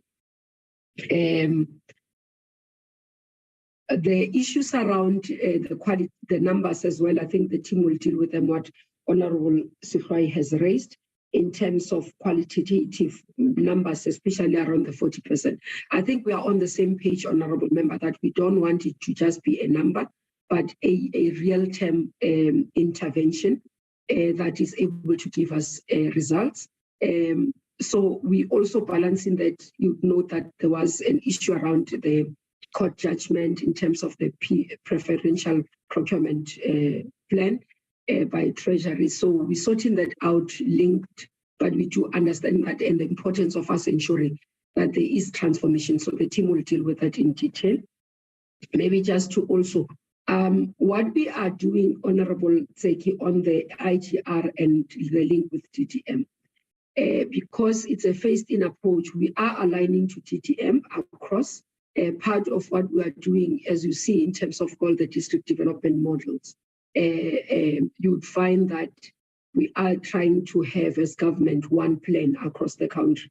So not all plans in terms of the TTM across all the districts have been finalized and approved by the districts teams and by the champions and the Minister of COGTA. So what we have said is that we'll prioritize those as government to be finalized, but work has to continue. So the district development model is still being implemented. We do have concerns in areas, but in terms of the reporting, for example, the department reports, and that's why the deputy director generals are allocated provinces to look after, and the districts, we are indicating the district what is our work that we are doing broadly, and then so that the champions as well can be able to follow up. There isn't a contradiction or a conflict between intergovernmental relations, because it's a constitutional imperative that we must continue between the province, national, and local. That's why even our DDM work is led under ITR DDG, responsible for that. So it's being aligned properly. There are intergovernmental relations, for example, between sister departments, and then they'll be with those in the provinces, like we are doing with ourselves through MINMEC. It's part of the ITR as requested by the Constitution. So we are not able to abandon that, because the issues around MINMEC, where you have local government representatives sitting as well in terms of MINMEC, remains one of the critical areas for us to have one plan, interrelated work that we are doing between ourselves and the three spheres of government. So from where we are sitting, there isn't a conflict, but it's actually complementary work. On the issue around prioritization of mud houses, it is prioritization, Honorable Member, not under policy, but also around implementation. And we would like to urge the Portfolio Committee to agree with us. And as I highlighted, we are starting to implement. If you look at KZN, for example, one of the things they've started doing is to focus. This is within the policy in terms of HSDT grants as well. When you look at the grant framework, it does talk to rural development programs, and the mud houses and responding to the mud houses falls within that. So we are within policy framework. We are within the policy priorities. We're just flagging it, especially because of the issues that we are seeing currently with the floods and the natural disasters. So there isn't misalignment between it and policy. We do understand that in terms of flagging it up, raising it to the fore, is for us to say for this financial year, on the areas of policy development and the areas of our grants, there will be each year something that we flag up, like we're doing with blocked projects that we are wanting to unblock. It's not that necessarily you need a new policy to be able to deal with blocked projects. So similarly with the mud houses under rural development program and responding to rural development, HSDG grants provides for that. Similarly with the asbestos, you would remember, Honorable Member, the asbestos program actually is one of the longest programs. We should have done away with this long time ago. So from a policy point of view, it's something that has been agreed a long time ago. From a program point of view, it has been started. It stopped, for example, in Free State. That's why you have the issues of the court case, because there's been allocation of funds, and then it stopped because there was an investigation. So what we have done, we have resuscitated that as a program that has been part of this 5-year MTSF program under, again, HSDT grant that has been allocated for us to implement. So that's why I would like to urge you, honorable members, to support that work. It's not outside what has been agreed in terms of the MTSF. It's not outside what is required and given within the HSDG grants that we have. Thank you very much. I will allow the team with the DG to respond, and if I may be excused, Chair, to join the 11 o'clock meeting.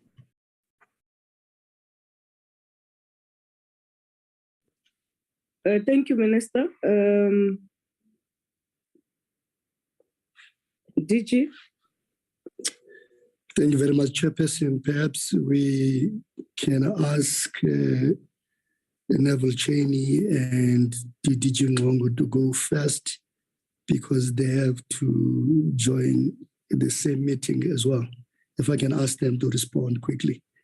Then myself, the CFO, and other DGs in the meeting will come later.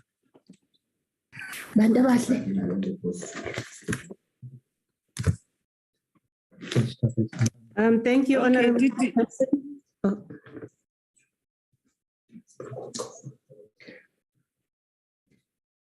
Honorable Chair. Yes, and you're welcome. Okay. Thank you, Chair. Thank you, DG, Minister, Chair, honorable members. Chair, just to reiterate the point that ministers raised around the question of asbestos, I think it's just important to add that the use of asbestos has been banned based on health and safety reasons. So there's a consequence, and as government, there's a responsibility and accountability on us to remove it. It's important to note that particularly in relation to the asbestos, primarily pre-94, there was use of asbestos, and it's something that we've inherited. It has health, safety, as well as financial consequences, because if people continue to live in there and they get asbestosis, it will result in financial claims. So we have to, and there's a responsibility. The second part, Chair, which I think is important to note, is that on the mud houses eradication program, it is already covered in the rural housing as well as the emergency housing programs. The provinces themselves do not specify the numbers. It's an as and when required basis, save for KZN, which has specific targets and outputs for mud houses. It's also important to note, Chair, that in relation to specifically mud houses and those mud houses that are particularly not suitable for any human habitation, particularly in the rural provinces, Limpopo, Eastern Cape, Northern Cape, KZN, even parts of Northwest. It is also a climate mitigation strategy, because when storms occur, when disasters occur, the houses that are very susceptible to that are the mud houses and those houses that are not inadequately able to withstand these things. So it's a responsibility again on our part to do that. Chair, I think, and I suppose it's important for us to note, I know that there's been a substantial amount of comment around the aspect related to settlements that are located in floodplains or on land that is unsuitable. I think it must be reiterated that as government, municipalities, provinces, as national, we do not condone any land on property or land and property to be inhabited which is unsafe. There's a standard that we adopt in terms of prescription policies and regulations, which does not allow us as government to build. So I think it's important that we must note that where we locate households, all the requisite investigations, inspections are undertaken. In relation to that, where unauthorized land occupations do occur, you have resulted in situations where these things occur. But I think it's also important, Chair, and it's something that we're learning, given the climate change, that some of the technical standards and some of our determinations, for example, floodplains. So if you take, for example, what happened in KZN, it was a 1 in 60. But it was a 1 in 60 that requires us to revise our floodplains and our flood lines, because climate change and the impact of the rain is a lot higher. So when those floodplains were determined, we had not changed that. So I think I'll stop there and ask DDG Ngongo. Thank you, Honorable Chairperson, honorable members. I will add in terms of the 40% set aside. Let me indicate that we have been having this requirement of targeting the designated groups, which are women, youth, people living with disability, because they have been not been accommodated efficiently under economic transformation. Let me also indicate that this is the first time that we, as a sector, we are targeting specifically for these designated groups. And the emphasis is that it's a percentage of our budget that must be earmarked for women-owned business, for youth-owned business, and for businesses that are owned by persons who live with disability. And this is going to assist us in terms of monitoring as well, because if it is not planned for properly, you cannot measure it, you cannot monitor it, and you cannot hold anyone accountable. In addition to that, this has already also been endorsed by our MINMEC. And part of what we will be doing as a sector is also to ensure that we create panels so that we know per province who are these women that must be targeted, at what level are they in terms of CIDB grading and in terms of our NHBRC grading. It's across the province. So we are going to be able then to know how are they moving in terms of grading from level 9, so that it is much clear in terms of how are they participating economically, and because that also talks to the value of the projects that now they can compete among themselves accordingly. I think in this area as well, we will also require the support from the portfolio committee in terms of our reports that we'll be doing for provinces and for metros, and also to ensure that what the provinces and the metros will be reporting to the portfolio committee, is it in line with what we have. Currently, the challenges that we are having in this regard, we are addressing them also through MINMEC, in terms of ensuring that the allocations are done specifically in line with the designated groups. In terms of IGR, I just want to add that it is a legislated mandate for us, requirement to hold the provincial reviews that we do also on quarterly basis to see how the sector is performing in terms of the targets. And also I need to also include in terms of the minister's program, ministry program, that we do have the provincial outreach programs that are run by ministry, that is both minister and the deputy minister, and those are focusing on service delivery. We do have the interventions that are taking place on quarterly basis at provinces. And these are done on quarterly basis. So this program, which is ministerial program, also it covers those in terms of trying to enhance the performance of the sector going forward. Thank you very much, Chairperson. Nonhlanhla Buthelezi, can you take up that question on jobs? I think there was a question about the breakdown of jobs by province, and you may want to add on the 40% set aside, because you've worked closely with CIDB, NHBRC, and HDA. Is Buthelezi here in the meeting?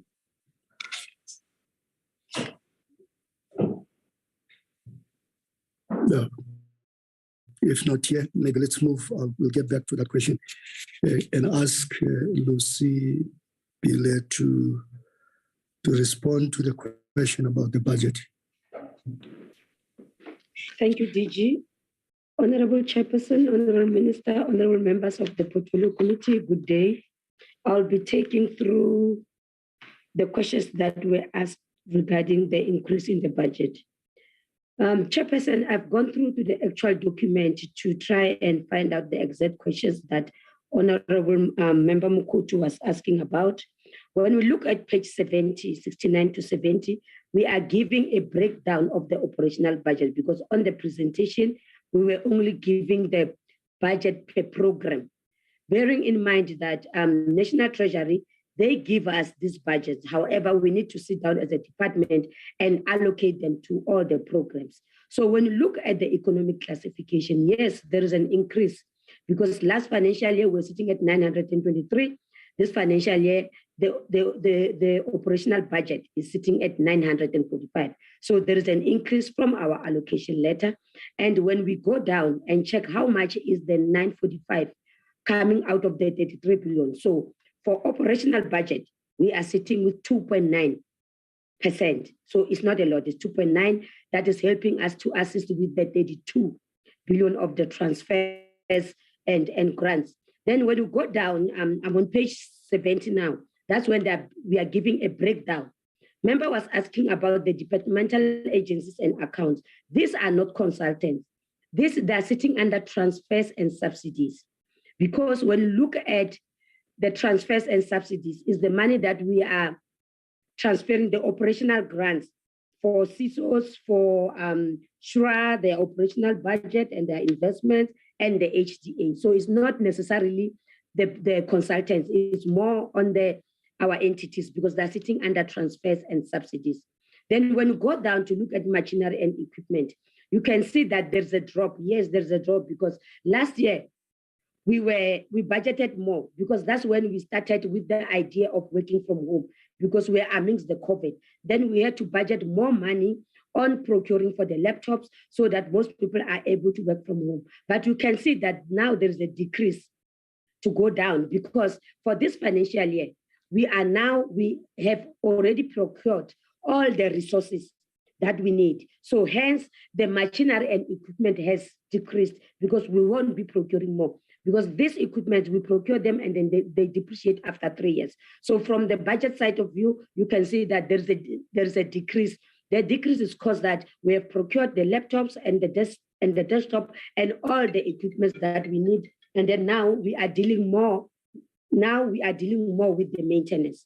And then Chairperson, the other line item that was mentioned there, I'm struggling to see the travel and subsistence because the line that's showing an increase is goods and services. Goods and services, yes, there's an increase based on the allocation letter that we have received from National Treasury, our goods and services, because our operational budget consists of 2 items.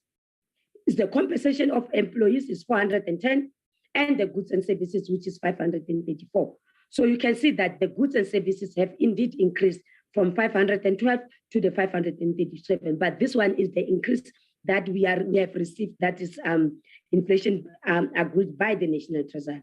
So Chairperson, I think I've addressed all the questions. And on the other issues, Chairperson, of the increase and the decrease when it comes to the actual expenditure, I think that we'll deal with the actual expenditure when we come back to deal with the fourth quarter, because that's when we'll be able to look at how much was spent on the previous financial year and then how much was spent in the financial year that has just ended on the 31st of March 2022. That will provide the committee with the reasons for the over and the under expenditures when we are dealing. However, today we are dealing with the budget. I don't know, DG, if I've covered all the questions that have been asked.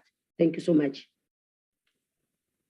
Thank you, Acting DDG. Acting DDG Buthelezi, can you help us with the jobs breakdown by province, even if you don't give us the exact figure? Can you respond to that question? You may want to add the 40% set aside. Why is it not dollar as promised? Are we talking about a Daga boy here or Daga girl?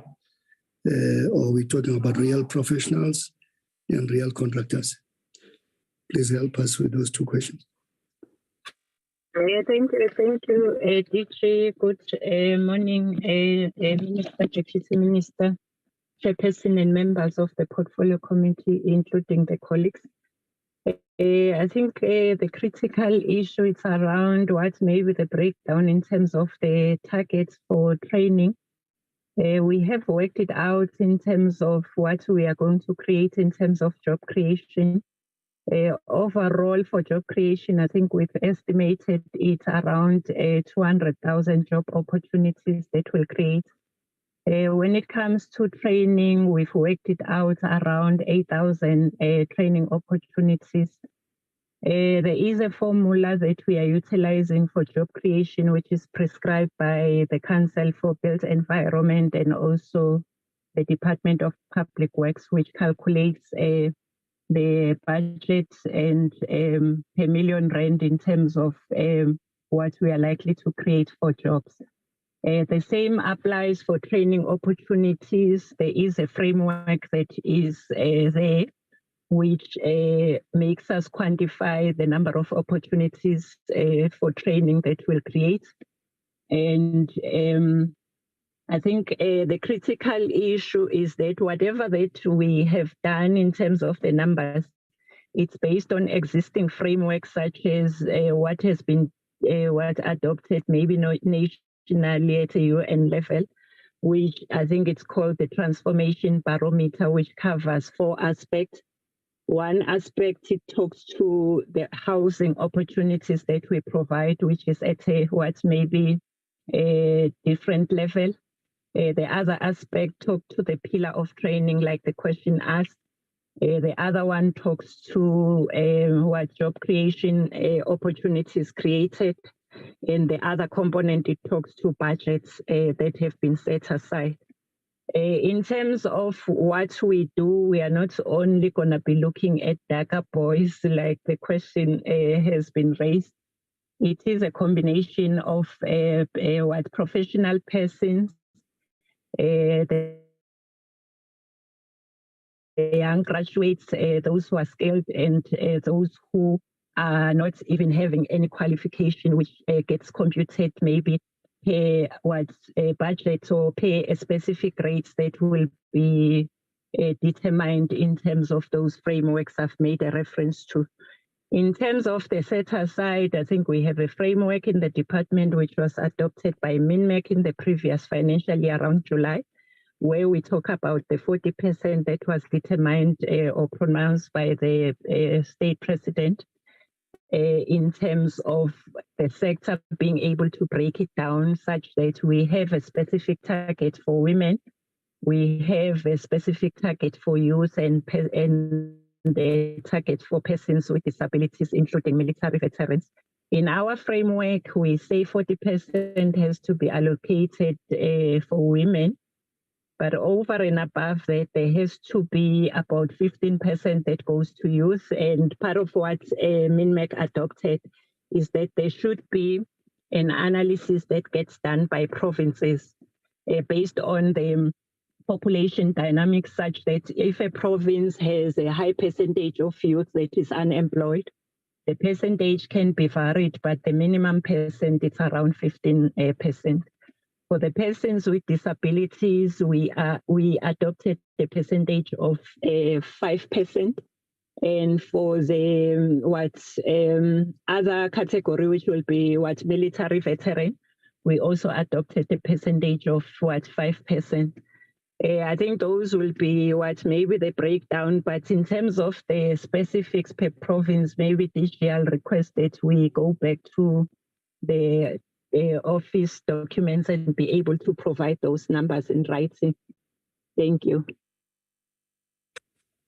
Thank you very much, DDG. The minister has answered adequately all the questions on the priorities, but I'll just add on 2 items. The first one is the digitization of the beneficiary list, and then the second one is the block projects. We do have a breakdown of the number of units to be unblocked by provinces in this current financial year. We delayed the approval of the business plans because we wanted to make sure that there is a complete alignment between what we want to achieve in these priorities and what is in the provincial business plans and provincial APPs. That breakdown is reflected in all the provinces except the Western Cape. What the Western Cape wanted to do is to do some kind of a data cleansing on the block projects, because in the HSS we have more than 600 blocked projects in the Western Cape, and the Western Cape team were telling us that all of these are projects that needs to be closed. They were slow-moving projects. They're not necessarily block projects. But in our books, as long as it's not closed in the HSS, it means it's a blocked project. So they have to do that data cleansing exercise so that we know clearly how many projects will be implemented, how many block projects will be implemented in this current financial year. The numbers that will come out of the block projects will be in that consolidated list that I've talked about in page 130 and page 131. Because remember, you're paying all of this from the subsidy. There is no additional budget. There is no separate budget. So you will be using the HSDG grant to deal with these block projects. The same applies to the digitization of the beneficiary list. Currently, you do have the National Housing Needs Register, but that register needs to be maintained and it needs to be automated properly. You also have Provincial Housing Needs Register, but there are few provinces that have perfected the Housing Needs Register. The majority of provinces are struggling with the beneficiary list. Also at a municipal level, some municipalities have perfected it, but others are struggling. And the bigger part of managing this beneficiary list, which is why it has to be digitized, is the maintenance aspect of it. As they say in the world of data, garbage in, garbage out. So if you're not maintaining the data regularly, you're not updating your data regularly, then the usefulness of that data is going to be questioned. The reliability of the data will be questioned. So part of digitization is about managing, maintaining the data and utilizing the data, the beneficiary list. And that exercise has to be done in all three spheres of government. It has to be done at national, provincial, and also at municipal level, because the input into the data is at a municipal level. So we have to perfect it there as well. Where we build, especially for greenfield projects, we need to have a credible data that can be used for the allocation of houses. I think we've covered the question about mud houses. I think Neville touched on it. It will be covered under the Rural Housing Program. And again, it will be reflected and be reported in the consolidated list. KZN is way ahead as compared to other provinces in terms of planning for this.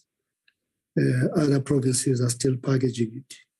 So we ask them to put it in the business plan so that we know exactly how much is going to be done. So others are at a planning level and other provinces will be implementing this eradication of mud houses. And it is because KZN has been in this space for a very long time with a number of programs like Sukumasake, One Umuzi, One House. So they've started these initiatives long time ago. So they have gone past the planning stage and they are now implementing these programs. So we have to start somewhere and we have to make sure that we implement these programs because communities are affected. On the asbestos, I think Nabil has covered it as well. It takes one smart, progressive NGO to take all of us to court, and we will be in trouble if we don't have a plan. It's important that we get a plan to deal with asbestos houses. Remember, this is not a moving target. These are houses that were developed during apartheid years. These are pre-1994 houses. We did not deliver asbestos post-1994. So most of the asbestos roofs are in the old townships, not in the new townships. And asbestos is extremely dangerous when it's broken and when it's not well maintained. So let's qualify the magnitude of the problem. We know some provinces have gone ahead already. Like we can tell you in 3 provinces, the magnitude of the problem. And it won't be difficult to quantify it because you've got this in municipal registers as well. These are all townships. So we have to start somewhere and we have to work with the Department of Labor and Environment to sort out the problem. So this year, I think the bulk of our energy will be devoted to planning and packaging of the project. So we don't have to worry too much about it. Mamunensi, the point that you're making is a valid one, and we should not be tired in raising this issue around 40%. There's activism required here in the 40% set aside. There is advocacy required here. There is program and project implementation required here. So all of our efforts are needed to hold provinces and municipalities accountable and our entities accountable on the 40% set aside. As you know, we were there before where we DORA'd the 40% set aside. In 2016, the 40% set aside was DORA'd, but there was a big noise from provincial treasuries and provincial HODs that were making it difficult for them. And our intention was not to make it easy for them. We wanted to always make sure that the 40% set aside is spent on women, youth, and people with disabilities. It should not be moved to any other program other than what it's intended to do. So when we DORA'd it, the provinces, both the Treasury departments and Human Settlements departments, find it very difficult to shift the funds to any other program because we never wanted it to be shifted to any other program. So it became very difficult to win that battle in this current financial year. But we shouldn't stop, and I think we have included it as a priority in the DORA, but it's not ring-fenced. In the past, it was ring-fenced as a standalone budget, but currently it's not ring-fenced, but it is in the DORA as a priority. But it needs to be ring-fenced if we are to achieve the targets that we want to achieve. In the CIDB list, if you go to that CIDB list, you find a list of professionals by province, a list of contractors by province and by municipalities. And one of the things that we wanted to do is to take that list. We've talked to the CEO of CIDB and we ask to be given that list so that we can send a circular to the provincial heads and municipal HODs to prioritize those women who are in the CIDB list, women who are professionals, like PRTs, and women who are contractors, because we do have the list and we know by province who are the women who are in the business of built environment, not just human settlements, but in the built environment in general, so that no one is going to come around with excuses that we are finding it hard to get women contractors and women developers. So we should continue. In MINMEC, every MINMEC, we report on how provinces and municipalities are performing on the 40% set aside. We name and shame those provinces that are not doing very well, both at technical MINMEC and at MINMEC. This is also a standing item in the economic cluster of and social cluster of DGs. So this is an item that we report on. I chair the economic cluster of DGs, and this item is a standing item where we report whether provinces are green, amber, or red, and that information is available. Perhaps at some point, the portfolio committee may call the DG and the Minister of Women, People with Disabilities and Youth to come and present to the portfolio committee to see which department is doing very well in terms of the 40% set aside and other priorities in our strategic plan. The DG of the Department of Women, Youth and People with Disabilities report monthly to other clusters of DGs about the performance of various departments on this particular target. So it cannot be treated as a DACA women or DACA youth kind of a target. I don't know if we've missed out any other target, Chair. I think we've covered all the questions, all the questions that were raised, and I think we still have a little bit of time, and we'll be more than willing to take more questions or follow up on those that have not been answered adequately. Thank you, Chair. Thank you, DG. Honorable members, any follow-up? I see Honorable Mokhotu's hands. Honorable Mokhotu.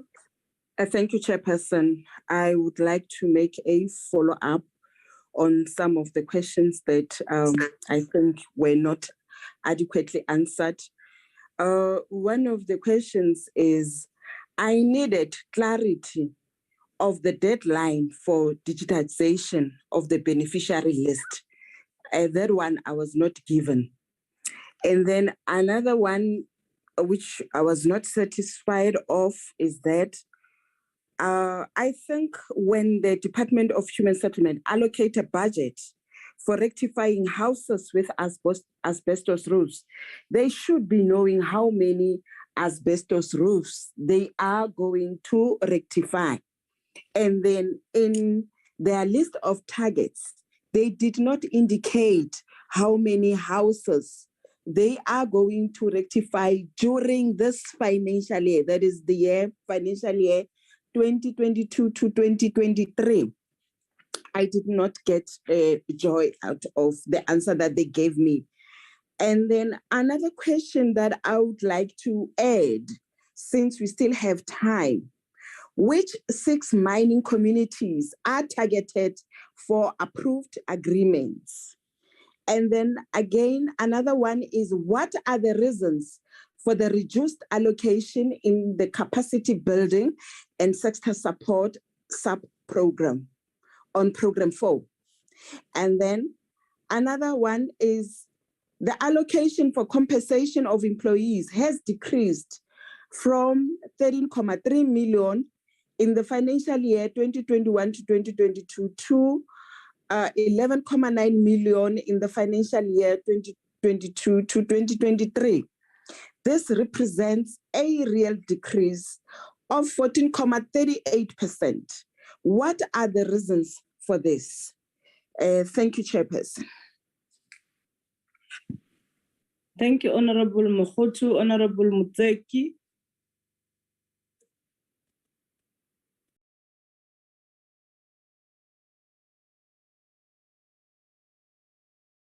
Honorable Tseki.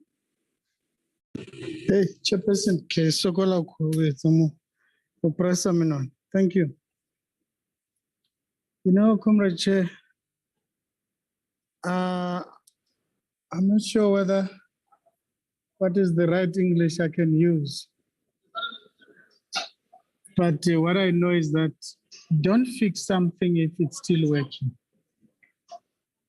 We have got the Rural Development Program that deals with the rural areas in terms of housing. It's not specific on mud houses. And then we can include the mud houses in that rural development, unlike highlighting the mud houses. I'm not convinced, Chair. Maybe it's because of my experience. I come from rural areas, and I know the environment of mud houses in the rural areas. I strongly believe that mud houses in the rural areas should be approached on 2 forms. Like what the DG is saying, that what they are saying is part of rural development. That's one. Secondly, it should be approached in terms of emergency housing funds, which is that it has worked very well in the past when you look at the emergency housing funds, because those mud houses, there will be a response from government in addressing those houses because of their form after rainy season or storms. That's one. So I'm not convinced on this issue of mud, the removal of mud houses. Don't fix it, DG, if it's not broken. On the asbestos, I know the asbestos is very long, and Comrade Neville, the response in which you are giving, one could ask, why couldn't we give that response 10 years ago, 5 years ago, last year? On my side, representing, being a member of this committee, I want to be convinced what is going to happen on the asbestos. Again, it is because of the experience I went through, where the department will say we are budgeting for the asbestos, and on the other side, that money was not used for asbestos. So I strongly say the asbestos should also be part of emergency, because where asbestos are broken, they are broken mainly because of rain, because of windy, because of storms again. So the two programs of asbestos and the mud houses, I'm proposing a proposal to put them under this program that I'm proposing on the emergency, or put them under a policy framework where we are going to engage to understand exactly what the department is going to do on relation to these two programs. I don't buy, I'm really don't agree with what the department is saying. Of course, democracy will beat me if comrades are saying, let's approve this project in the manner in which it is, I'll go with democracy. But on my side, I don't agree with the approval of those two projects that I've just mentioned. Thank you, Chair.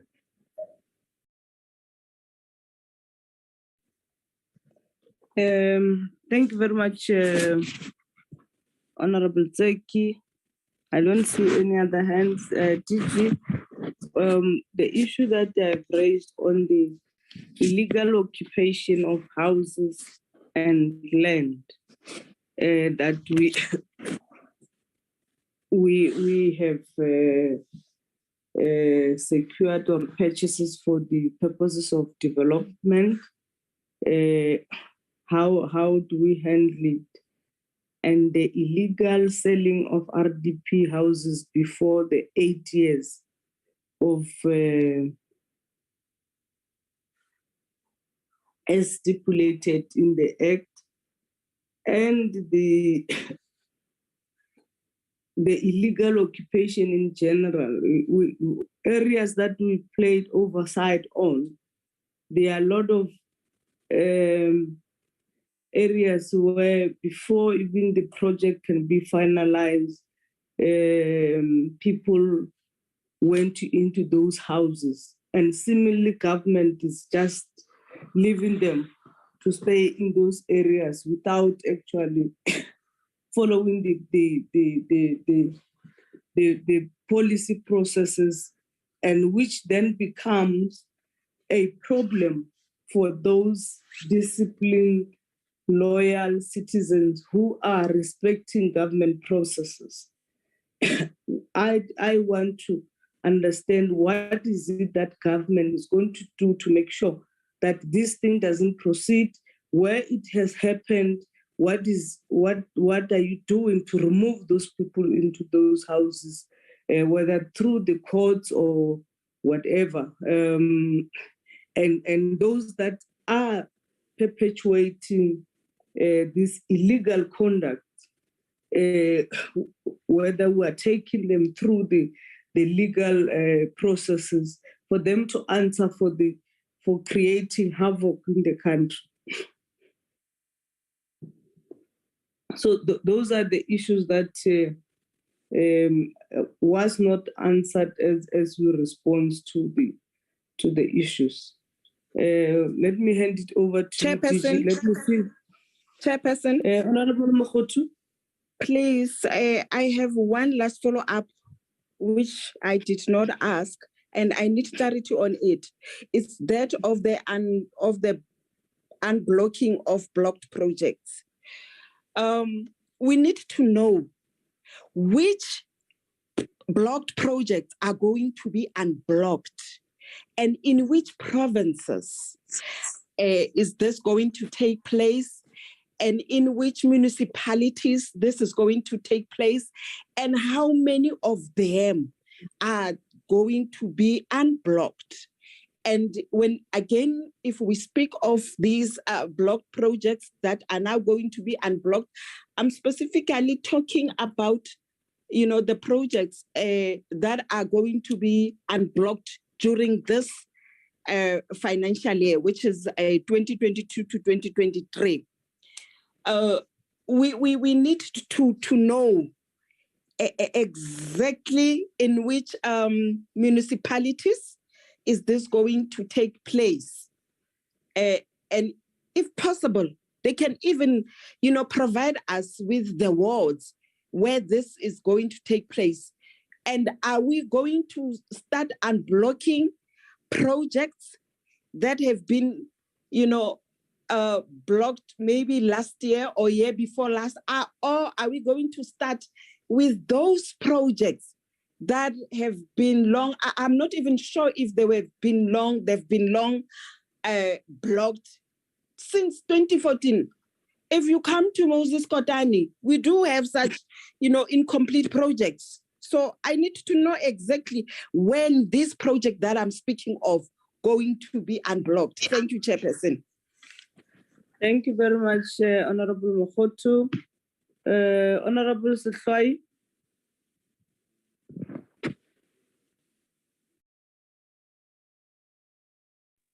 Chairperson, thank you.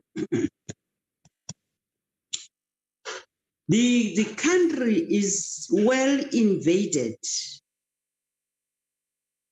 by foreigners who are Africans.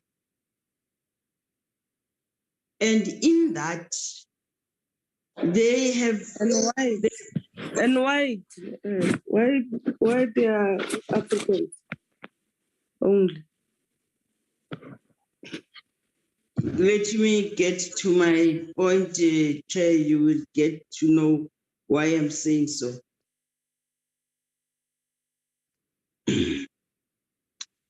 The Chair, they have a potential, I must say, to take over the houses in the townships. Some of them are registered in the list of housing. Some of them are buying houses from our people. I just want to know from the DG, what is the Constitution and the policy saying about prioritizing citizens of that particular country? And how do we take the title deed away from them and be able to give the people of the country who belong, who also are legal citizens of the country? I do understand the issue of them given citizenship, but could that override the real citizens of this particular country? I just want to know, how are we dealing with this matter? Because it's becoming rife in the townships, very rife. Thank you, Chairperson. Now I can hear you. DG and the team. Thank you very much, Chairperson. We've noted quite a number of questions. Let's start with the questions, the last question about the RDP houses that are sold to foreign nationals. If there is any transaction between a beneficiary of an RDP house and any foreign national who is undocumented, that transaction is illegal. It cannot be considered as a legal transaction. The documented foreign nationals do have a right to participate in the capital markets, just like all of us. They can buy, purchase houses legally, because every transaction has to be done legally. What we've picked up is that because there is a high rate of unemployment in the township, beneficiaries tend to either sell the houses or rent them out. We've seen an example of this in Langa in Cape Town, where a beneficiary from Eastern Cape was renting out 2 bedrooms in his RDP unit to generate income. He was renting out a bedroom at 1,500 rands, and the very same beneficiary was sleeping in the kitchen because the intention is to generate income.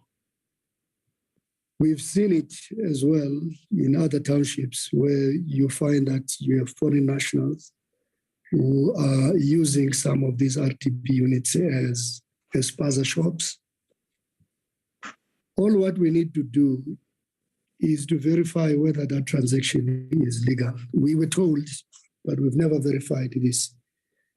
We were told that in most cases, there are informal transactions that are taking place between the beneficiaries and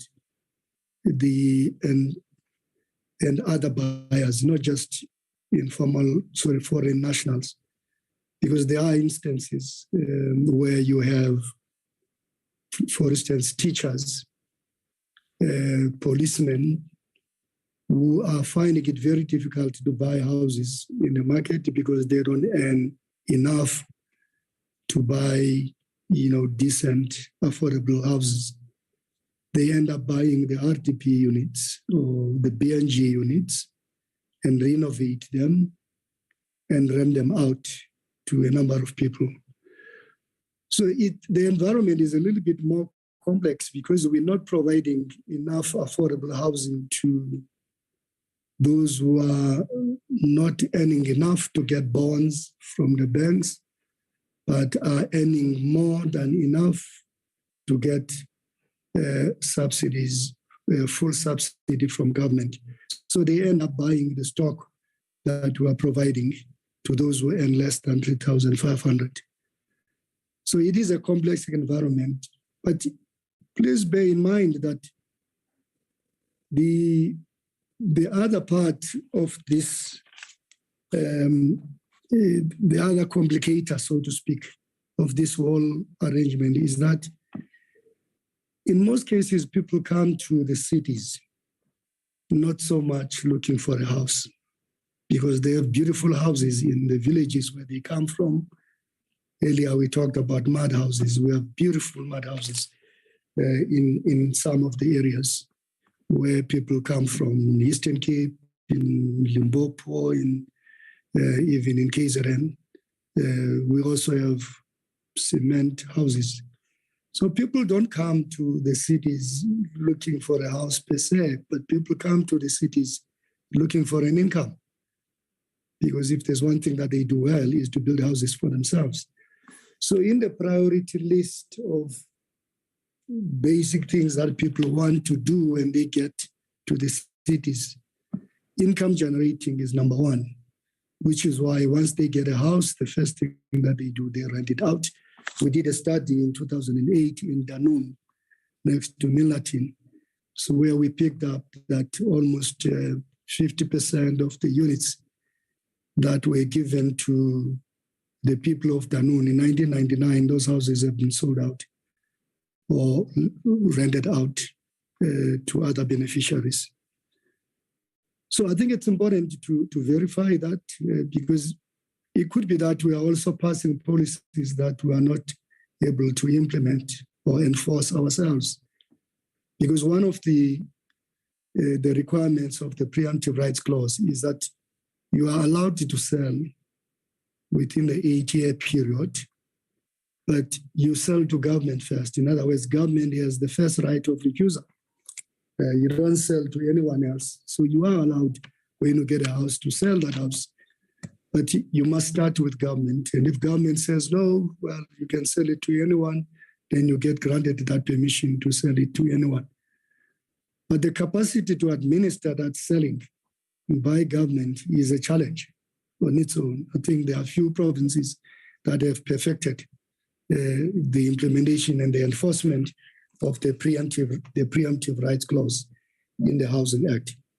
So there are all of those challenges. We had instances of people going to police stations and signing affidavits in order to sell houses. But even if they do so, if they go through that route, they may not be in a position, to sell that house legally, because there are restrictions to the selling of that house. So people end up, doing these things informally and illegally. The one about the invasion of the land, illegal occupation of the land, I guess, again, this part is regulated by the PI Act, the Prevention of Illegal Eviction Act. We refer to it as the PI Act.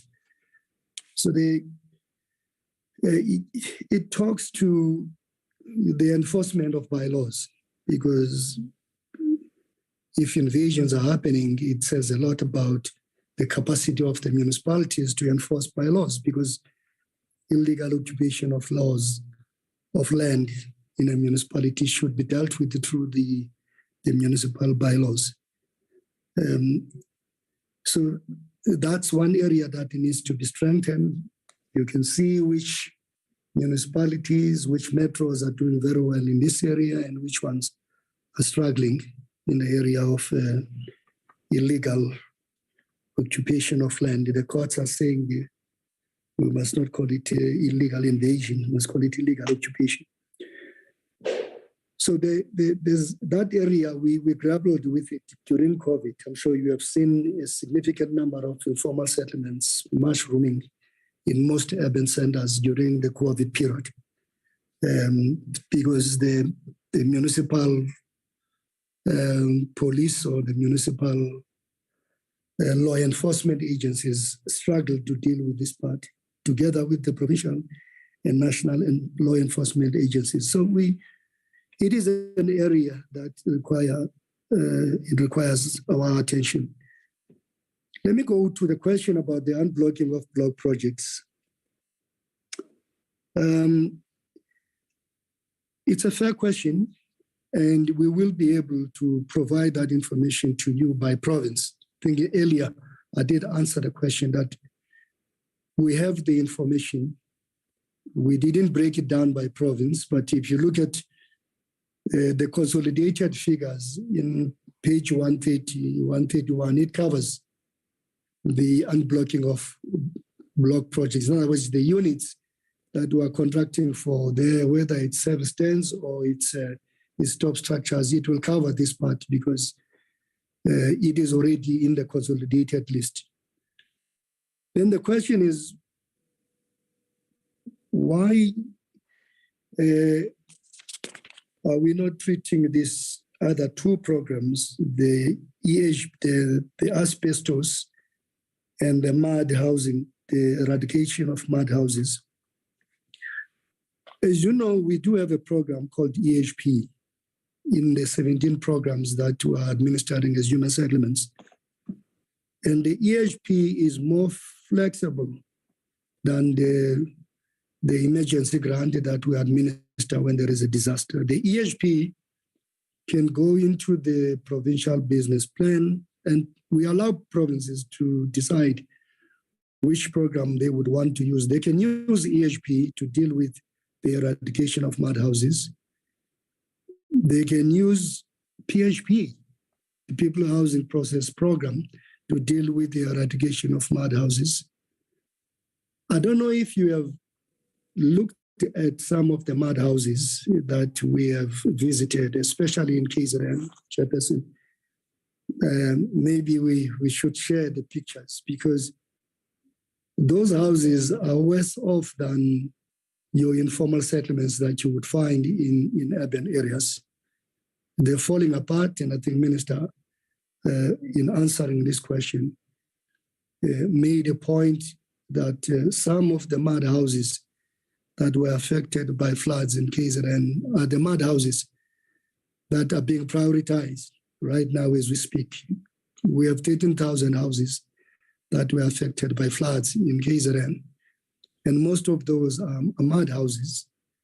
In fact, somebody said to me, in informal settlements, the zinc informal settlements or corrugated iron informal settlements are far much better than the mud houses that we have seen in KZN and some parts of Eastern Cape. We're not generalizing on mud housing.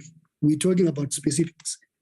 Remember, in some parts of the country, they don't use corrugated iron for informal settlements. That I was saying this to the DDG responsible for emergency housing, acting DDG SOCOP. And I said, if you look at these mud houses in KZN, these are informal dwellings that require attention exactly the same way that we have prioritized informal settlements in urban areas. So there are mud houses that are falling apart. And this is not to say that you have 3 houses, because in some homesteads in KZN and Eastern Cape, you may have more than 3 mud houses. It's not the case here. Here you have a mud house that is falling apart, one mud house that is falling apart, which is more like an informal settlement. Even in the state's SA definition, they define these mud houses as informal settlements. And so a province can use a combination of more than one program in dealing with them. They can use EHP, they can use PHP, they can even use informal settlements upgrading, because they are informal dwellings. So we're not prescribing to them on which program to use, whether they want to use emergency housing program, or they want to use PHP, or they want to use ISUP. They can use any other program, but once you have visited them, and I'm going to challenge you to visit most of these dwellings in some parts of KZN, and you will agree with me that they require an immediate attention. The asbestos component here too, you can use EHP in removing the asbestos. EHP is one of our programs, one of the 17 programs that we're administering. You can use a combination of programs as well. If, for instance, you go the route of Elima, you can use a PHP. You ask people to come together to remove the asbestos. They get trained, we get an accredited company to work with them, we create jobs, because these are all townships, and there's massive unemployment in most of our old townships. So we can use a variety of programs. We're not prescribing to provinces which programs to use. So we will be able to give you a breakdown at the end of the day of what's going to come out of provinces, but the majority of provinces are still at planning stage. That's why we're not worried. There are a few provinces that are at an implementation stage. And then there was a question about the 6 mining towns. We can give you a list of those 6 mining towns, Chair. It's the towns, I think we've presented the provinces where we're dealing with mining towns, which is your Northwest, your Free State, Mpumalanga, Limpopo, Gauteng. I think all of them in total, we have Northern Cape. In those towns, in those provinces, we can tell you as well which mining operations. We categorize them into 4 different categories. Broadly, we categorize them between sunrise and sunset operations. Sunset are those where the mining operations are dying down, like Klerksdorp would be a good example. Limpopo and Northern Cape can be classified as sunrise operations. So if you visit all of these mining towns, take a helicopter view, from Northern Cape all the way to Northwest, and then you end up in Limpopo through that platinum belt, you will see mushrooming informal settlements.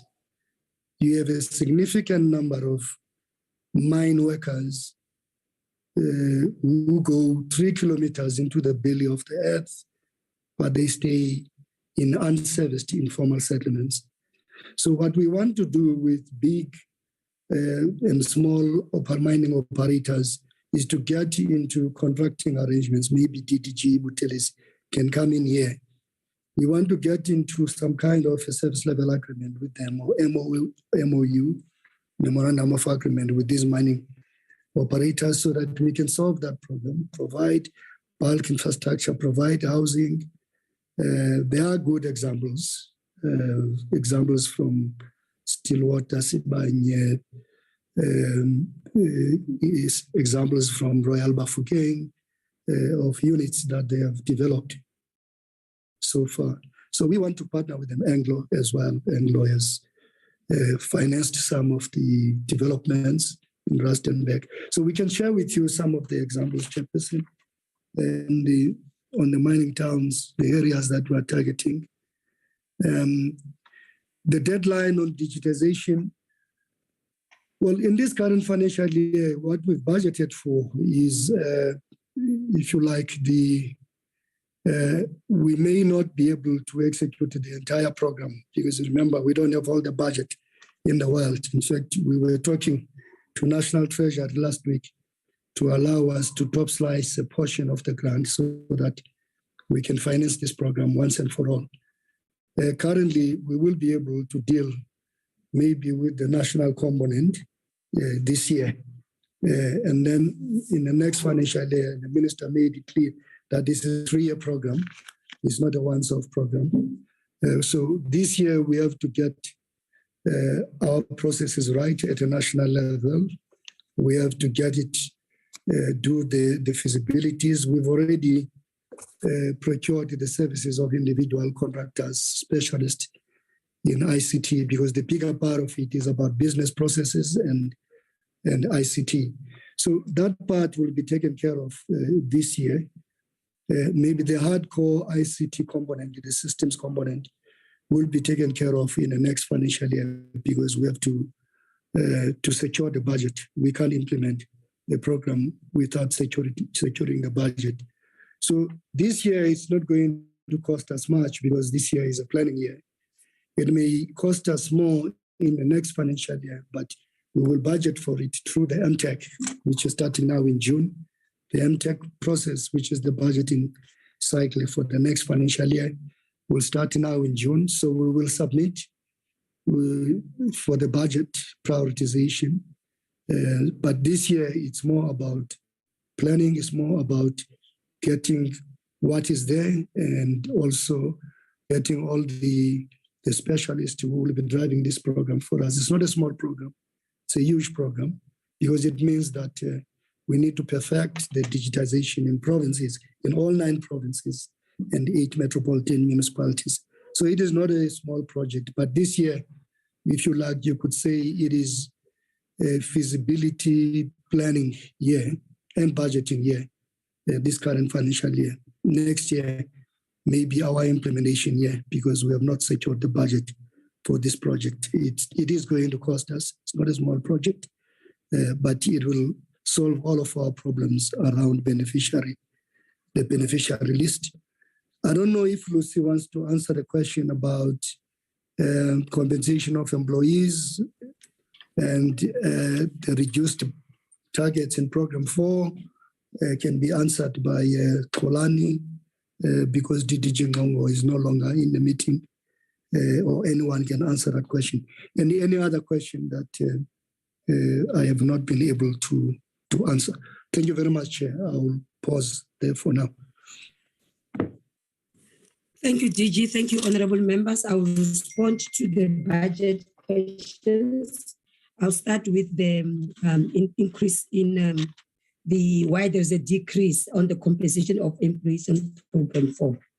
Honorable Chairperson and members, when you look at the budget, we need to look at the budget from program 1 to program 5. There is an inverse relationship between the increase and the decrease. For example, when you look at the compensation of employees, the decrease is 1.4 million. So probably it's equivalent to a one chief direct, right? But when you look at program 3, there is an increase in the compensation of employees.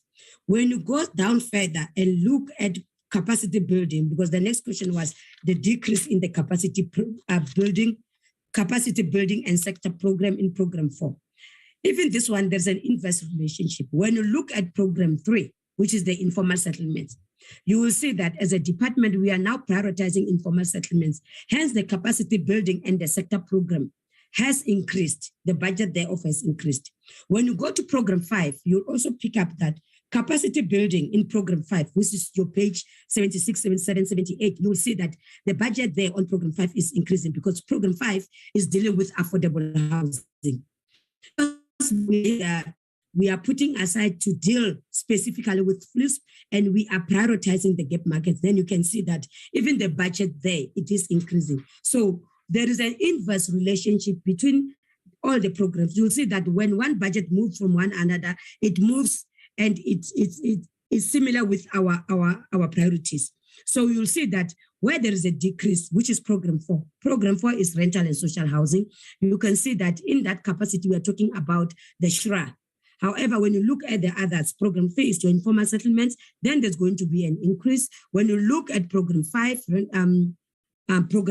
you will see that capacity building, it is increasing thereof.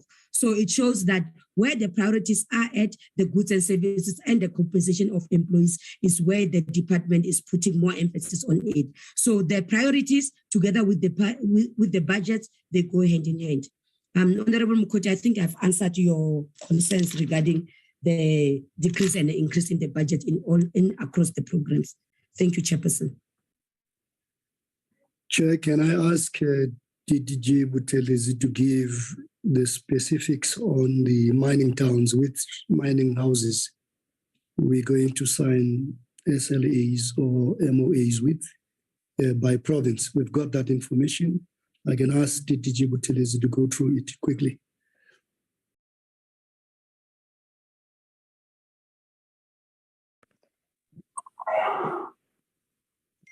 Is Nonhlanhla still here?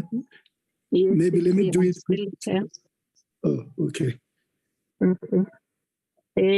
Like DG has indicated, members, it's covering 6 provinces. In Limpopo, we have more mining houses. We have Anglo-American Platinum, we've got Northern Platinum, we've got Sianda Bakhatla Platinum, we've got Ivanplat, so we have Sibanye Stillwater. For Free State, we've got Sibanye Stillwater and Harmony Gold. For Northwest, we have Sibanye Stillwater and Harissa. For Northern Cape, we have Kumba Iron Ore, Sishen and Kolomela. From Mpumalanga, it's West Coast Mining and Exaro. And there's also Sibanye Stillwater. For Gauteng, we've got Sibanye and Harmony Gold. And there's also Goldfields. I think the others, it will just differ according to what we are going to agree upon with the Minerals Council, because there are many mining houses across the country. And thanks, DG. I think that will be all.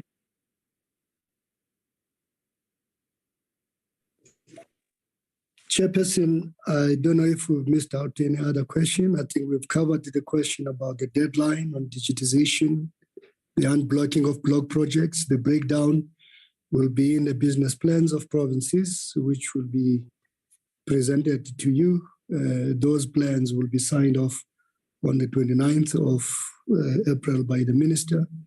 And the question about the illegal occupation of land, I think we've covered that as well.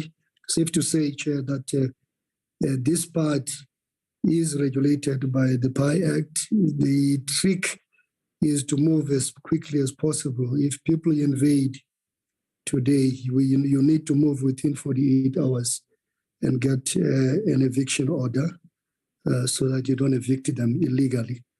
And if you delay, then it becomes more of a complication where you have to provide alternative accommodation as per the Constitution. I think we've answered all of those questions. There was a question about the reduced target program 4 on program 4. I don't know if Kolan wants to come in on that one.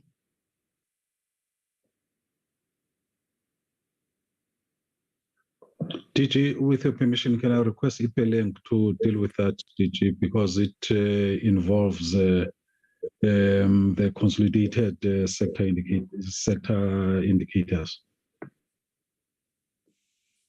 Ipeleng, can you answer that question quickly? Thank you, DG.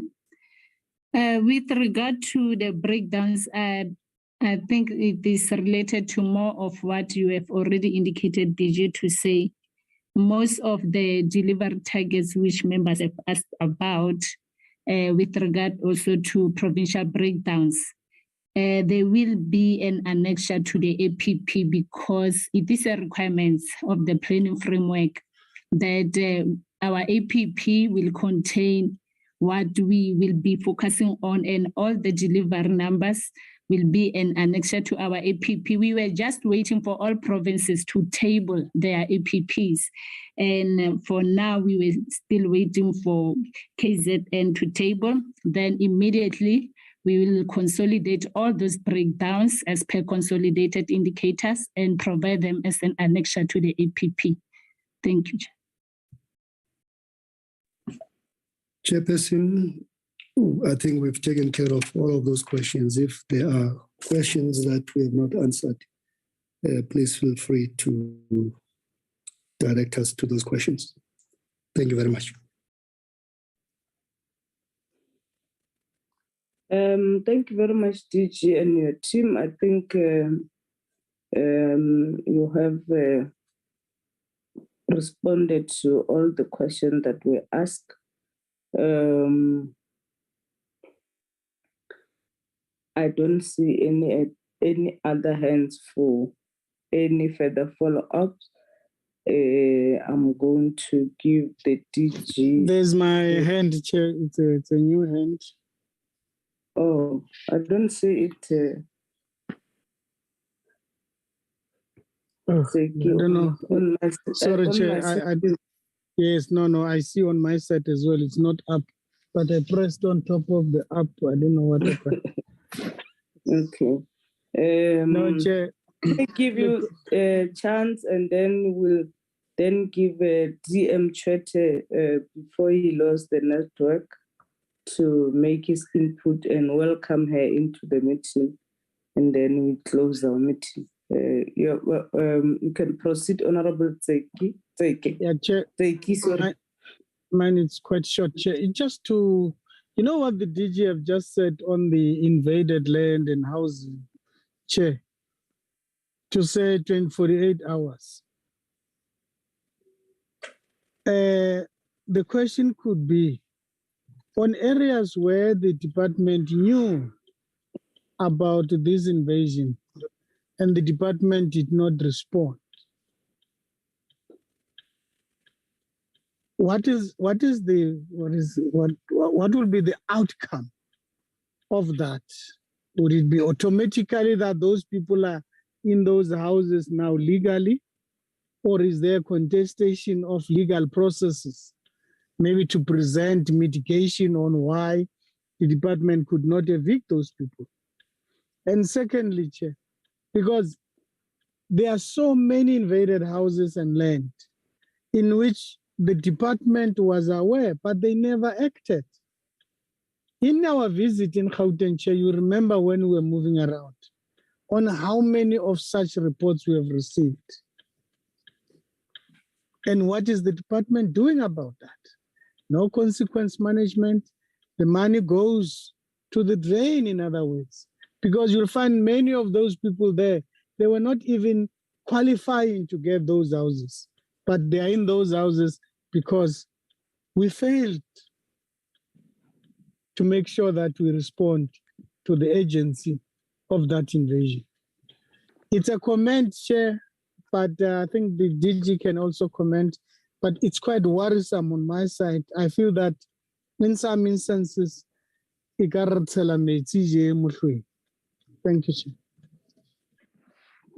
Thank you very much, Honorable Zeki.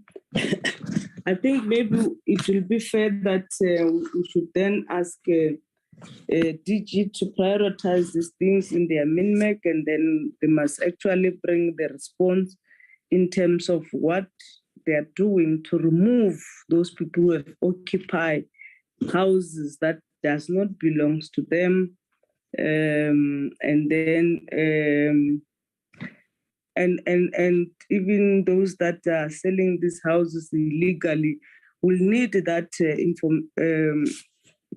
plan from the department. What is it that provinces and municipalities are doing to even to put so that there should be a plan when this thing happens, the department and everybody should then start to take responsibility around those issues, and there must be consequences as you indicate. And I propose that we give them chance to go and deal with this matter and come back to report to us, because it's even appearing on the Gauteng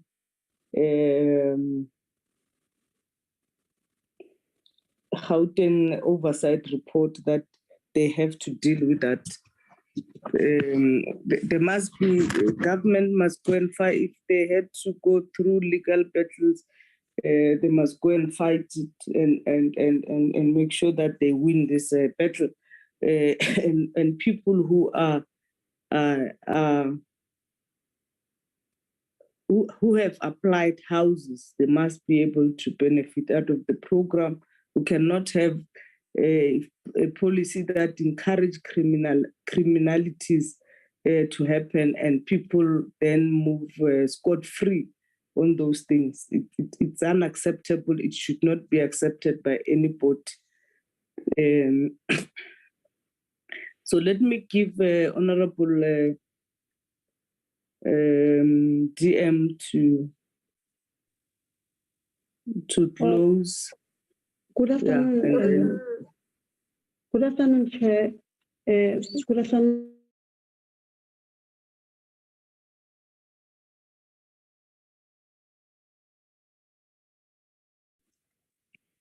DM, we've lost you.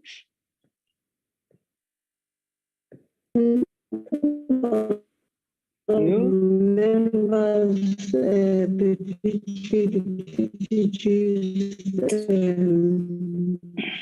the network is bad.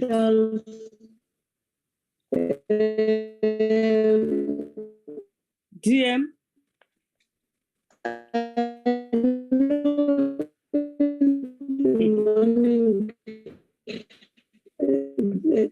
There was and I joined you.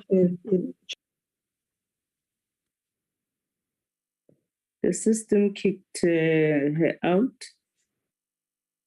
It's a network problem this side. I'm sorry, Chair. Okay. Yes. I was saying I joined you in the middle of the meeting. I've listened to your questions and the members of parliament have touched on issues that affect the department. The issue of invasion of the land, illegal occupation, the government houses that are being sold to foreigners, and also the other thing is illegal occupants.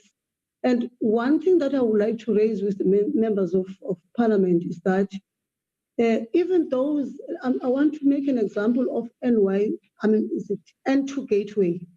N2 Gateway in the Western Cape, one time we're doing door-to-door there, just to check the conditions of the flats and all that.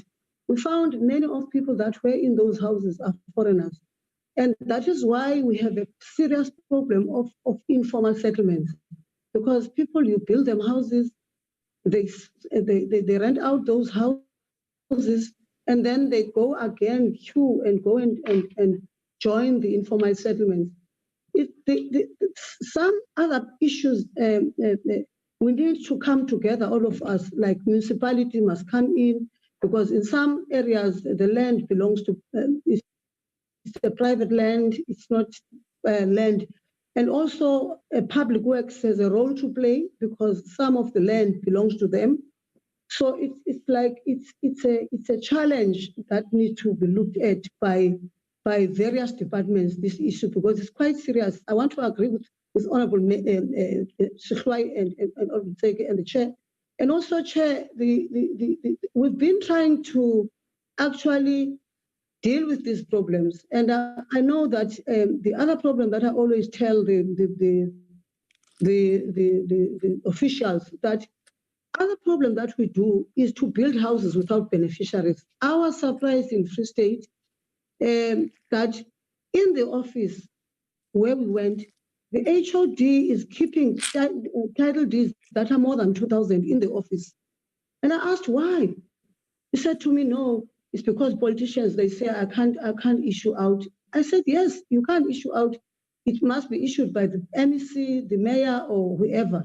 But why not telling us that we have this number of, sometimes there's something that I don't understand. It's like people are being mischievous sometimes. And I promise that we will go back to Free State to issue out. And those that I decided, and even if it's 100, even if it's 2 days that I've told you, let's have an event now. Even if you don't sleep tonight, just phone all those people that you are having. It's a pity that I was in Mangamungu, only we had to target Mangamungu. And I found, at least that day, we issue out about 100. And those people were old and crying. And some of those that I did not give, they were crying. And I even said, I need to go back to Free State, make a roadmap, and go and give out those title deeds. And again, I went to Wetzenberg, Honorable. I'm just sharing the frustrations that we have. I went to Wetzenberg, and where you find people telling you that they've been renting houses even before apartheid, before we took over to apartheid regime. And those houses, they are saying, those people there are saying they're not going to get the title deeds until they pay the debt. And to my understanding, luckily I was with Joe Zokota, as a former human settlements DM, said no, that was that, and we said no debt is going to be paid. Houses that we found during apartheid, people must be given their title deeds. So there is something that I don't understand. And the other issue that bring all these issues is when you build houses, the illegal occupant, if you say you build in 200 houses, Chair and all of the members, and those houses, they take about 3 years for us to build those houses. And then people are sitting there, they watch these houses, 100 of them is finished. But because you have a list, you should be saying 50, go in. Because people are looking at these houses that are empty and they're out there.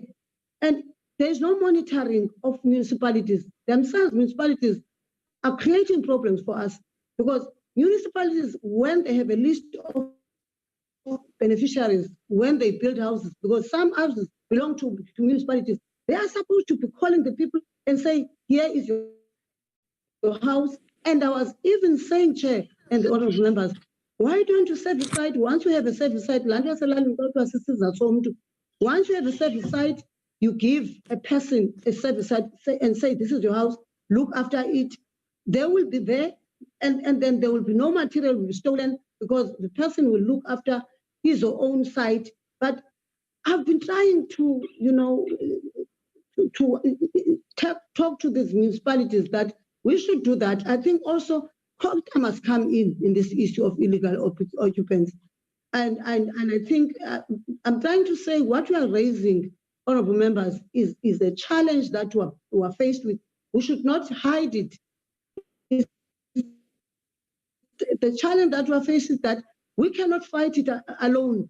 Also, COGTA must come together because these are serious issues, honorable members. Because I want to make an example. The last thing that I want to raise, what Comrade Nene said. I want to sell my house in King Town, and I gave somebody who must do evaluation. Then he came to me this morning to say, here is the report of the evaluation.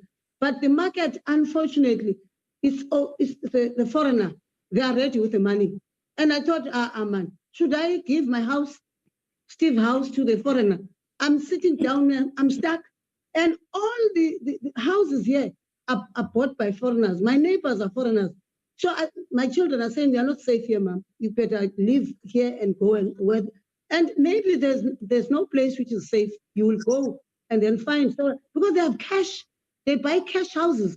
So unless we take serious steps to deal with these problems, we have serious problems. But with those few words, I would like to thank you, the chairperson, for your time.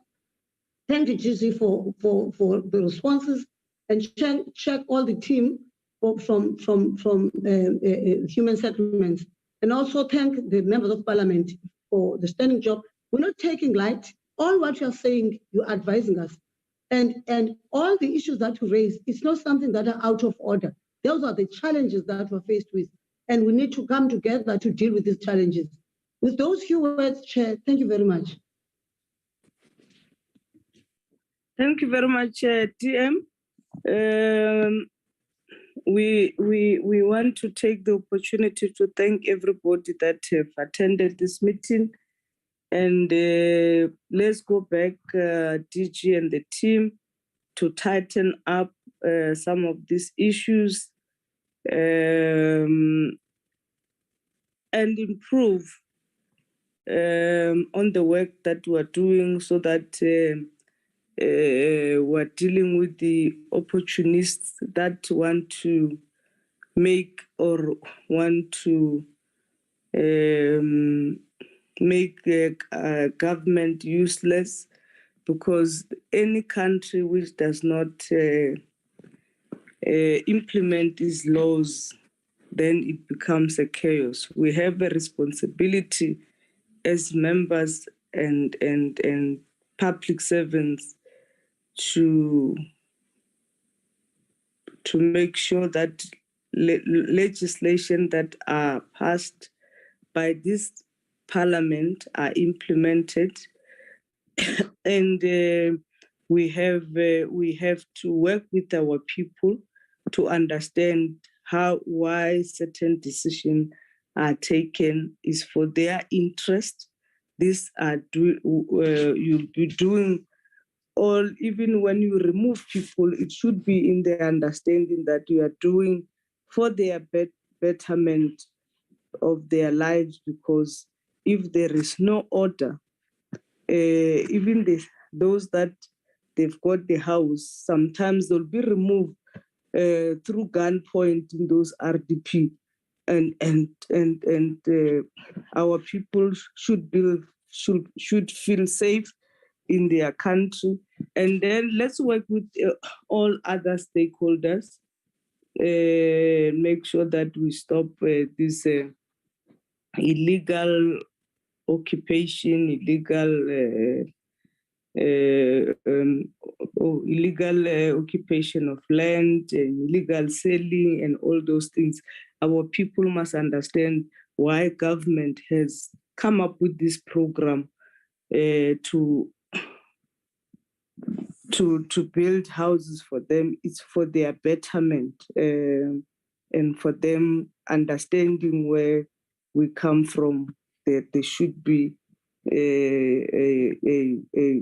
everybody secured in terms of a house. So thank you very much, and the meeting is adjourned. For now, we'll reconvene at 3 o'clock. Thank you very much.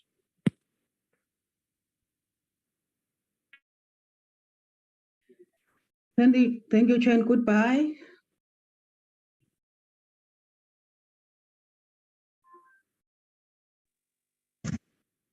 Malibongwe, viva Chair, viva.